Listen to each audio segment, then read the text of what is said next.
मैं नचदी ना अज थकदी, रब ने घर पाई लोहड़ी। वीर भाबो नूं विआह के लियाया, मैं नच नच पावां लोहड़ियां। स्वागत जी आयां नूं प्रोग्राम गल्लां ते गीत। मैं वरुण कौर मान और आप सब नूं गल्लां ते गीत दी पूरी टीम दे वल्लों लोहड़ी दियां बहुत बहुत मुबारकां। लोहड़ी दा अर्थ की बनदा है, कदे सोचे? आखिर लोहड़ी मनाई क्यों जाती है? कई लोगों को पता होएगा, पर फिर भी इस दे पिछे बहुत सारिया चीज़ां इदां दियां ने जो सुन के पता लगता है इन्हां नूं भी जान लेना चाहिए। किन्ने सारे सवाल ने, ये माघी दे नाल किवें जुड़दी है, किवें इस दे उत्ते जिहड़ा खाण पीण प्रचलित होया, किहो जिहा खाना पीना साडा हुंदा है। सो लोहड़ी जिथे किन्नियां सारियां खुशियां साडे वेड़ियां दे विच पाउंदी है, उत्थे धीआं दी लोहड़ी साडे घरां दी रौनक वधाउंदी है। इन्हां सारियां गल्लां साडे नाल जिहड़ियां अज जिन्हां ने करनियां ने, वो साडे स्टूडियो दे विच पहुंच चुके ने। साडे आस्ते मेहमान डॉक्टर राजवंत कौर पंजाबी इन्हां दा नाम है, और ये पंजाबी विभाग दे विच ही पढ़ाउंदे ने असिस्टेंट प्रोफैसर दे तौर ते ये जिहड़ी यूनीवर्सिटी दे विच पढ़ा रहे ने वो जी है पंजाबी यूनीवर्सिटी पटियाला। 18 किताबां लिख चुके ने, 2 वारी इन्हां नूं स्टेट अवार्ड मिल चुकिया है। ज़्यादातर इन्हां दीयां किताबां लोकधारा ते पंजाबी सभ्याचार दे नाल संबंधित ने।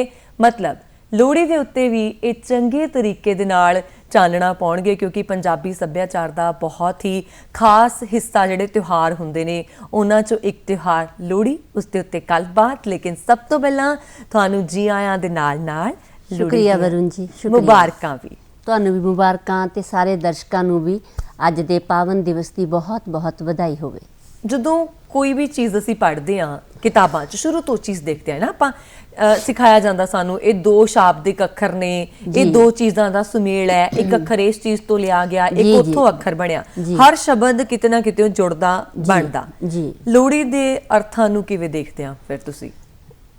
सब तो पहला तो आपां ये देखना है कि लोहड़ी है जिहड़ी ओह मौसमी त्यौहार है, और जिहड़ा अजकल मौसम चल रहा वो सर्दी का चल रहा है जी। ते पो माघ दे महीने ने जिहड़े वो भर सर्दी दे महीने हुंदे हैं जी। आम तौर ते ये 12 ਜਾਂ 13 जनवरी नूं आउंदी है जी। ते तुसीं शब्द दे अर्थ पुछे, जे आपां सधारण अर्थां च लईए तां लोहड़ी दे अर्थ ने लो प्लस हड़ी। जिवें तुसीं कहा कि 2 ਜਾਂ 3 हिस्सिਆਂ च टुट जांदा है, तां इस शब्द नूं भी आपां तोड़ के देख सकते हैं। लो दा मतलब है अग, प्रकाश, रोशनी, तेज़, ते हड़ी का मतलब है हड़ तो बने। हड़ मीनस प्रवाह। तो लोहड़ी का जिहड़ा मुख अर्थ जुड़दा है वह अग दे प्रवाह दे नाल जुड़दा है। जिवें आपां लोहड़ी बालदे हां तां पहले अर्थ इहदे हो गए अग दा प्रवाह, और अग भी किहड़ी जिहड़ी वड्डे पद्धर ते चुल्हे वाली अग नहीं है, अंगीठी वाली अग नहीं है, वड्डे पद्धर ते बाली जांदी है, जिहनूं आपां कहंदे हां लोहड़ी दी टांडी। अच्छा जी जी जी। ते जे होर अर्थ लईए दे होर शब्द लईए कि लोहड़ी नूं किहड़े शब्दां दे नाल जाणिया जांदा है, मतलब होर नाम भी है लोहड़ी होर दे? नाम भी है जी। एक होर नाम है लोही। लोही नूं लोह दे नाल जोड़ के समझिया जांदा है। लोह जिवें लोह दी तवी नहीं हुंदी, लोहे दी तवी हुंदी है। मतलब सर्दी इन्नी ज़्यादा आपां कह दईए कि लोहड़े दी सर्दी, लोहड़े दा पाला, ਤਾਂ ਬੰਦਾ ਕਿਹੋ ਜਿਹਾ ਚਾਹੀਦਾ ਹੈ ਇੰਨੀ ਸਰਦੀ ਦੇ ਵਿੱਚ ਜਿਹਦਾ ਲੋਹੇ ਵਰਗਾ ਜੁੱਸਾ ਹੋਵੇ, ਜਿਹੜਾ ਬਹੁਤ ਜ਼ਿਆਦਾ ਸਰਦੀ ਤੋਂ ਆਪਣੇ ਸਰੀਰ ਨੂੰ ਬਿਮਾਰੀਆਂ ਦੇ ਸੰਕਰਮਣ ਤੋਂ ਬਚਾ ਸਕੇ। ਤਾਂ ਇਸ ਤਰ੍ਹਾਂ ਜਿਹੜੇ ਸਾਡੇ ਪੁਰਾਣੇ ਬਜ਼ੁਰਗ ਸੀ, ਵੱਡੇ ਵਡੇਰੇ ਸੀ, ਉਹ ਲੋਹੜੀ ਨਹੀਂ ਸੀ ਕਹਿੰਦੇ, ਲੋਹੀ ਕਹਿੰਦੇ ਸੀ। ਕਹਿੰਦੇ ਜੀ ਮੀਂਹ ਪਿਆ ਲੋਹੀ ਤਾਂ ਇੱਕੋ ਜਿਹੀ ਹੋਈ। मतलब पंजाब दे विच लोहड़ी नूं लोही कहा जांदा सी। लोही भी कहा जाता सी, और ये होर भी नाम है, वो है लोई। अच्छा जी। ਤਾਂ ਜਿਹੜੇ ਮਹਾਰਾਸ਼ਟਰ ਵਾਲੇ ਨੇ ਨਾ ਤੇ ਸਿੰਧੀ ਇਲਾਕੇ ਵਾਲੇ ਸਿੰਧੀ ਲੋਕ ਨੇ, ਉਹ ਇਹਨੂੰ ਲਾਲ ਲੋਈ ਵੀ ਕਹਿ ਦਿੰਦੇ ਨੇ। अच्छा जी। ਔਰ ਕੁਝ ਲੋਕ ਨੇ ਜਿਹੜੇ ਦੁੱਲੇ ਪੱਟੀ ਦੇ ਵੇਲੇ ਇਹਨੂੰ ਦਾਨ ਦੇ ਨਾਲ ਜੋੜਿਆ ਜਾਂਦਾ ਸੀ ਕਿ ਲੋਹੜੀ ਦਾਨ ਕਰਨ ਦੇ ਅਰਥਾਂ ਵਿੱਚ ਅਸੀਂ ਉਹਨੂੰ ਸਮਝਣਾ ਚਾਹੀਦਾ ਹੈ। पर मैनू जिहड़ा उचित लगता है लोहड़ी शब्द के अर्थ वो ये ने कि इनू भी मैं महाराष्ट्र दे नाल जोड़ के मैं गल करना चाहुंदी हाँ जी कि लोहड़ी शब्द पहला सीगा तिल दा महत्व लोहड़ी दे त्योहार च बहुत वड्डा है। बिल्कुल। प्लस गुड़ दा जी, गुड़ दी रौह दा, गुड़ दी खीर दा जी। तां महाराष्ट्र वाले तिल प्लस रोड़ी दे अर्थां विच लोहड़ी नूं लैंदे ने। तिल ते रियोड़ी नो रियोड़ी नहीं, रोड़ी रोड़ी। गुड़ दी रोड़ी ਦੇ ਅਰਥਾਂ 'ਚ ਅੱਛਾ ਤੇ ਜੀ। ਉਹ ਤਿਲ ਤੇ ਗੁੜ ਦੀ ਰੋੜੀ ਖਾਂਦੇ ਨੇ ਤੇ ਤਿਲ ਤੇ ਗੁੜ ਦੀ ਰੋੜੀ ਹੀ ਅੱਗੋਂ ਵੰਡਦੇ ਨੇ। ਰੋੜੀ ਇੱਕ ਪੇਸੀ ਜਿਹਨੂੰ ਆਪਾਂ ਕਹਿੰਦੇ ਜੀ ਹਾਂ ਜੀ ਜੀ ਜੀ ਜੀ ਤੇ ਮੈਂ ਇਹਨੂੰ ਤਿਲ ਤੇ ਰੋੜੀ ਦੇ ਨਾਲ ਗੁੜ ਦੀ ਰੋੜੀ ਦੇ ਨਾਲ ਵੀ ਜੋੜਦੀ ਹਾਂ, ਪਰ ਕੁਝ ਲੋਕ ਤਿਲ ਪਲੱਸ, ਜਿਵੇਂ ਤੁਸੀਂ ਰਿਓੜੀ ਮੂੰਹ ਚੋਂ ਨਿਕਲਿਆ ਤਾਂ ਕੁਝ ਲੋਕ ਇਹ ਅਰਥ ਕਰਦੇ ਨੇ ਤਿਲ ਪਲੱਸ ਰਿਓੜੀ। ਪਰ ਕਿਉਂਕਿ ਰਿਓੜੀ ਵੀ ਹੈ ਜਿਹੜੀ ਗੁੜ ਤੋਂ ਬਣਦੀ ਸੀ, ਚੀਨੀ ਤੇ ਬਹੁਤ ਬਾਅਦ ਚ ਆਈ ਹੈ, ਤੇ ਗੁੜ ਦੀ ਰਿਓੜੀ ਦੇ ਉੱਤੇ ਵੀ ਤਿਲ ਹੀ ਲੱਗਦੇ ਨੇ। ਤਾਂ ਦੋ ਵਾਰ ਮੈਨੂੰ ਲੱਗਦਾ ਕਿ ਤਿਲ ਸ਼ਬਦ ਨੂੰ ਨਾਲ ਲੈ ਕੇ ਆਪਾਂ ਨਾ ਚੱਲੀਏ ਤਾਂ ਤਿਲ ਰਿਓੜੀ ਬਣ ਗਿਆ ਤਿਲੋੜੀ, ਤੇ ਤਿਲੋੜੀ ਤੋਂ ਹੌਲੀ ਹੌਲੀ ਬਦਲਦਾ ਹੋਇਆ ਸਰੂਪ ਲੋਹੜੀ 'ਚ ਬਣ ਗਿਆ, ਤਾਂ ਫਿਰ ਬਣ ਗਿਆ ਲੋਹੜੀ। ਔਰ ਕਈ ਲੋਕ ਵਿਸ਼ਵਾਸ ਕਰਦੇ ਨੇ ਕਿ ਭਗਤ ਕਬੀਰ ਜੀ ਦੀ ਪਤਨੀ ਦਾ ਨਾਮ ਲੋਈ ਸੀ, ਤੇ ਲੋਈ ਦੇ ਅਰਥਾਂ ਦੇ ਵਿੱਚ ਉਹਨਾਂ ਦੇ ਨਾਲ ਵੀ ਜੋੜਿਆ ਜਾਂਦਾ ਹੈ। ਬਹੁਤ ਸਾਰੀਆਂ ਮਿੱਥ ਕਥਾਵਾਂ, ਦੰਤ ਕਥਾਵਾਂ ਵੀ ਮਿਲਦੀਆਂ ਨੇ। ਲੋਹੜੀ ਤੇ ਹੋਲਿਕਾ ਦੋਵਾਂ ਨੂੰ ਭੈਣਾਂ ਵਜੋਂ ਸਵੀਕਾਰ ਕੀਤਾ ਜਾਂਦਾ ਹੈ, ਤੇ ਉਹਨਾਂ ਦੋਨਾਂ ਭੈਣਾਂ ਚੋਂ ਇੱਕ ਭੈਣ ਦੇ ਨਾਮ ਦੇ ਉੱਤੇ ਲੋਹੜੀ ਦਾ ਜਿਹੜਾ ਤਿਉਹਾਰ ਹੈ ਉਹ ਮਨਾਇਆ ਜਾਂਦਾ। ਤੁਸੀਂ ਲੋੜੇ ਅੱਖਰ ਦੀ ਗੱਲ ਕੀਤੀ ਨਾ, ਅਕਸਰ ਬਜ਼ੁਰਗਾਂ ਦੇ ਮੂੰਹੋਂ ਸੁਣਨ ਨੂੰ ਮਿਲਦਾ ਹੁੰਦਾ ਸੀ, ਦੇਖ ਲਓ ਇਹਨਾਂ ਨੂੰ ਟਿਕਾ ਨਹੀਂ ਆਉਂਦਾ, ਇਹਨਾਂ ਨੂੰ ਖਰੇ ਕਾਹਦਾ ਲੋਹੜਾ ਆਇਆ ਹੈ ਨਾ। ਅਸੀਂ ਲੋੜਾ ਅੱਖਰ ਇਦਾਂ ਵਰਤਦੇ ਰਹੇ ਹਾਂ ਅੱਜ ਤੱਕ ਜਿੱਦਾਂ ਕਿਸੇ ਨੂੰ ਜ਼ਿਆਦਾ ਹੀ ਕਿਸੇ ਚੀਜ਼ ਦੀ ਖੁਸ਼ੀ ਹੋਈ ਹੋਣੀ। ਬਿਲਕੁਲ ਬਿਲਕੁਲ ਐਕਸੈਸ, ਹਾਂਜੀ ਹਨਾ, ਹਾਈਟ ਕਿਸੇ ਚੀਜ਼ ਦੀ, ਉਹਨੂੰ ਅਸੀਂ ਵਰਤਦੇ ਰਹੇ ਇਸ ਚੀਜ਼ ਦੇ ਲਈ। ਦੂਸਰੀ ਨਾ ਤੁਸੀਂ ਮੀਂਹ ਦੀ ਗੱਲ ਕੀਤੀ, ਪਹਿਲਾਂ ਮੈਂ ਸੋਚਿਆ ਸੀ ਇਹ ਚੀਜ਼ ਪੁੱਛਣੀ ਹੈ ਤੁਹਾਨੂੰ, ਪਰ ਤੁਹਾਡਾ ਜਵਾਬ ਆ ਗਿਆ। ਮੈਂ ਕਿਹਾ ਨਾਲ ਲੱਗਦਾ ਇਹ ਸਵਾਲ ਜੋੜਦੇ ਆ, ਬਾਕੀ ਹੌਲੀ ਹੌਲੀ ਦੁੱਲੇ ਭੱਟੀ ਵੱਲ ਵੀ ਆਉਣੇ ਆ। ਅਕਸਰ ਦੇਖਦੇ ਆ ਜਿੰਨੀ ਖੁਸ਼ ਰਹਿੰਦੀ ਹੈ ਤੁਹਾਨੂੰ ਹਨਾ, ਪਿਛਲੇ ਸਾਲਾਂ ਦਾ ਚੇਤਾ ਰਹਿੰਦਾ ਆ। ਮੀਂਹ ਪੈ ਜਾਂਦਾ ਲੋਹੜੀ ਤੇ, ਕੀ ਮਹੱਤਵ ਆ ਮੀਂਹ ਦਾ ਲੋਹੜੀ ਤੇ? ਕੱਲ ਪੈ ਗਿਆ ਨਾ ਮੀਂਹ। ਭਾਰਤ ਖੇਤੀ ਪ੍ਰਧਾਨ ਦੇਸ਼ ਹੈ ਜੀ, ਪੰਜਾਬ ਦੇ ਲੋਕ ਵੀ ਖੇਤੀ ਕਰਦੇ ਰਹੇ ਹੈ ਜੀ, ਔਰ ਜੀਰੀ ਦੀ ਫਸਲ ਆ ਚੁੱਕੀ ਹੁੰਦੀ ਹੈ, ਵਿਸਾਖ ਹੋਣਾ ਹੈ, ਕਣਕ ਦੀ ਫਸਲ ਹੋਣੀ ਹੈ ਜੀ। ਔਰ ਕਹਿੰਦੇ ਨੇ ਅਖਾਣ ਹੈ ਇੱਕ, ਮੀਂਹ ਪਿਆ ਲੋਹੀ ਤਾਂ ਇੱਕੋ ਜਿਹੀ ਹੋਈ, ਔਰ ਇਹਦੇ ਉਲਟ ਵੀ ਅਖਾਣ ਹੈ, ਰਾਤੀ ਮੀਂਹ ਪੈ ਗਿਆ ਨਾ ਲੋਹੜੀ ਤੇ ਤਾਂ ਇਹ ਹੈ ਕਿ ਇੱਕ ਮੀਂਹ ਪਵੇ, ਜੇ ਇੱਕ ਤੋਂ ਵੱਧ ਪੈਂਦਾ ਤਾਂ ਫਸਲਾਂ ਨੂੰ ਕਹਿੰਦੇ ਆ, ਬਜ਼ੁਰਗ ਕਹਿੰਦੇ ਸੀ ਕਿ ਨੁਕਸਾਨ ਹੁੰਦਾ ਹੈ, ਔਰ ਕਹਿੰਦੇ ਸੀ ਜੇ ਮੀਂਹ ਨਾ ਪਿਆ ਲੋਹੜੀ ਤਾਂ ਹਾੜੀ ਲੱਗੂ ਕੋੜੀ। ਤਾਂ ਇਸ ਤਰ੍ਹਾਂ ਹਰ ਤਿਉਹਾਰ ਦਾ, ਹਰ ਮੇਲੇ ਦਾ ਕਿਸੇ ਨਾ ਕਿਸੇ ਤਰ੍ਹਾਂ ਸਾਡੀ ਪੰਜਾਬ ਦੀ ਕਿਸਾਨੀ ਦੇ ਨਾਲ, ਸਾਡੀਆਂ ਫਸਲਾਂ ਦੇ ਨਾਲ ਜ਼ਰੂਰ ਨਾਤਾ ਜੁੜਦਾ ਹੈ। ਹਾੜੀ ਤੇ ਸੌਣੀ ਦੇ ਮੀਂਹ ਦੀ ਸ਼ੁਰੂਆਤ ਕਹਿ ਲਓ ਲੋਹੜੀ ਤੋਂ ਹੋ ਜਾਂਦੀ ਹੈ ਹਨਾ, ਆਮ ਜਿਹੀ ਭਾਸ਼ਾ ਦੇ ਵਿੱਚ ਆਪਾਂ ਜੇ ਕਹੀਏ, ਜਿੱਦਾਂ ਤੁਸੀਂ ਕਹਿੰਦੇ ਸੀ ਬਜ਼ੁਰਗ ਕਹਿੰਦੇ ਹੁੰਦੇ ਸੀਗੇ। ਬਜ਼ੁਰਗਾਂ ਦੀ ਗੱਲ ਚੱਲੀ ਆ ਤੇ ਪੁਰਾਣੇ ਸਮਿਆਂ ਦੀ ਲੋਹੜੀ ਨੂੰ ਆਪਾਂ ਭੁੱਲ ਨਹੀਂ ਸਕਦੇ। ਪੁਰਾਣੇ ਸਮਿਆਂ ਦੀ ਲੋਹੜੀ ਤੁਸੀਂ ਦੇਖੀ ਆ? ਮੈਨੂੰ ਤਾਂ ਬਹੁਤਾ ਨਹੀਂ ਯਾਦ, ਮੈਂ ਉਦਾਂ ਮਾੜੀ ਮੋਟੀ ਦੇਖੀ ਵੀ ਹੋਈ ਆ ਪਿੰਡਾਂ ਦੀ ਲੋਹੜੀ ਕਾਫੀ ਹੱਦ ਤੱਕ, ਪਰ ਬਹੁਤੇ ਪੁਰਾਣੇ ਸਮਿਆਂ ਦੇ ਦੌਰਾਨ ਲੋਹੜੀ ਕਿੱਦਾਂ ਮਨਾਈ ਜਾਂਦੀ ਸੀ, ਜਾਂ ਕਿਤਾਬਾਂ ਦੇ ਵਿੱਚੋਂ ਸਾਨੂੰ ਕੀ ਮਿਲਦਾ, ਜਾਣਕਾਰੀ ਕੀ ਹਾਸਲ ਹੁੰਦੀ ਆ? ਵਰੁਣ ਜੀ, ਪਹਿਲਾਂ ਆਪਾਂ ਪੁਰਾਣੇ ਸਮੇਂ 'ਚ ਕਿਵੇਂ ਮਨਾਈ ਜਾਂਦੀ ਸੀ ਇਹਦੇ ਤੇ ਆਪਾਂ ਬਾਅਦ ਚ ਆਈਏ। ਪਹਿਲਾਂ ਮੈਨੂੰ ਲੱਗਦਾ ਹੈ ਕਿ ਲੋਹੜੀ ਮਨਾਈ ਕਿਉਂ ਜਾਂਦੀ ਹੈ, ਸਾਨੂੰ ਇਹ ਜਾਣ ਲੈਣਾ ਚਾਹੀਦਾ ਹੈ।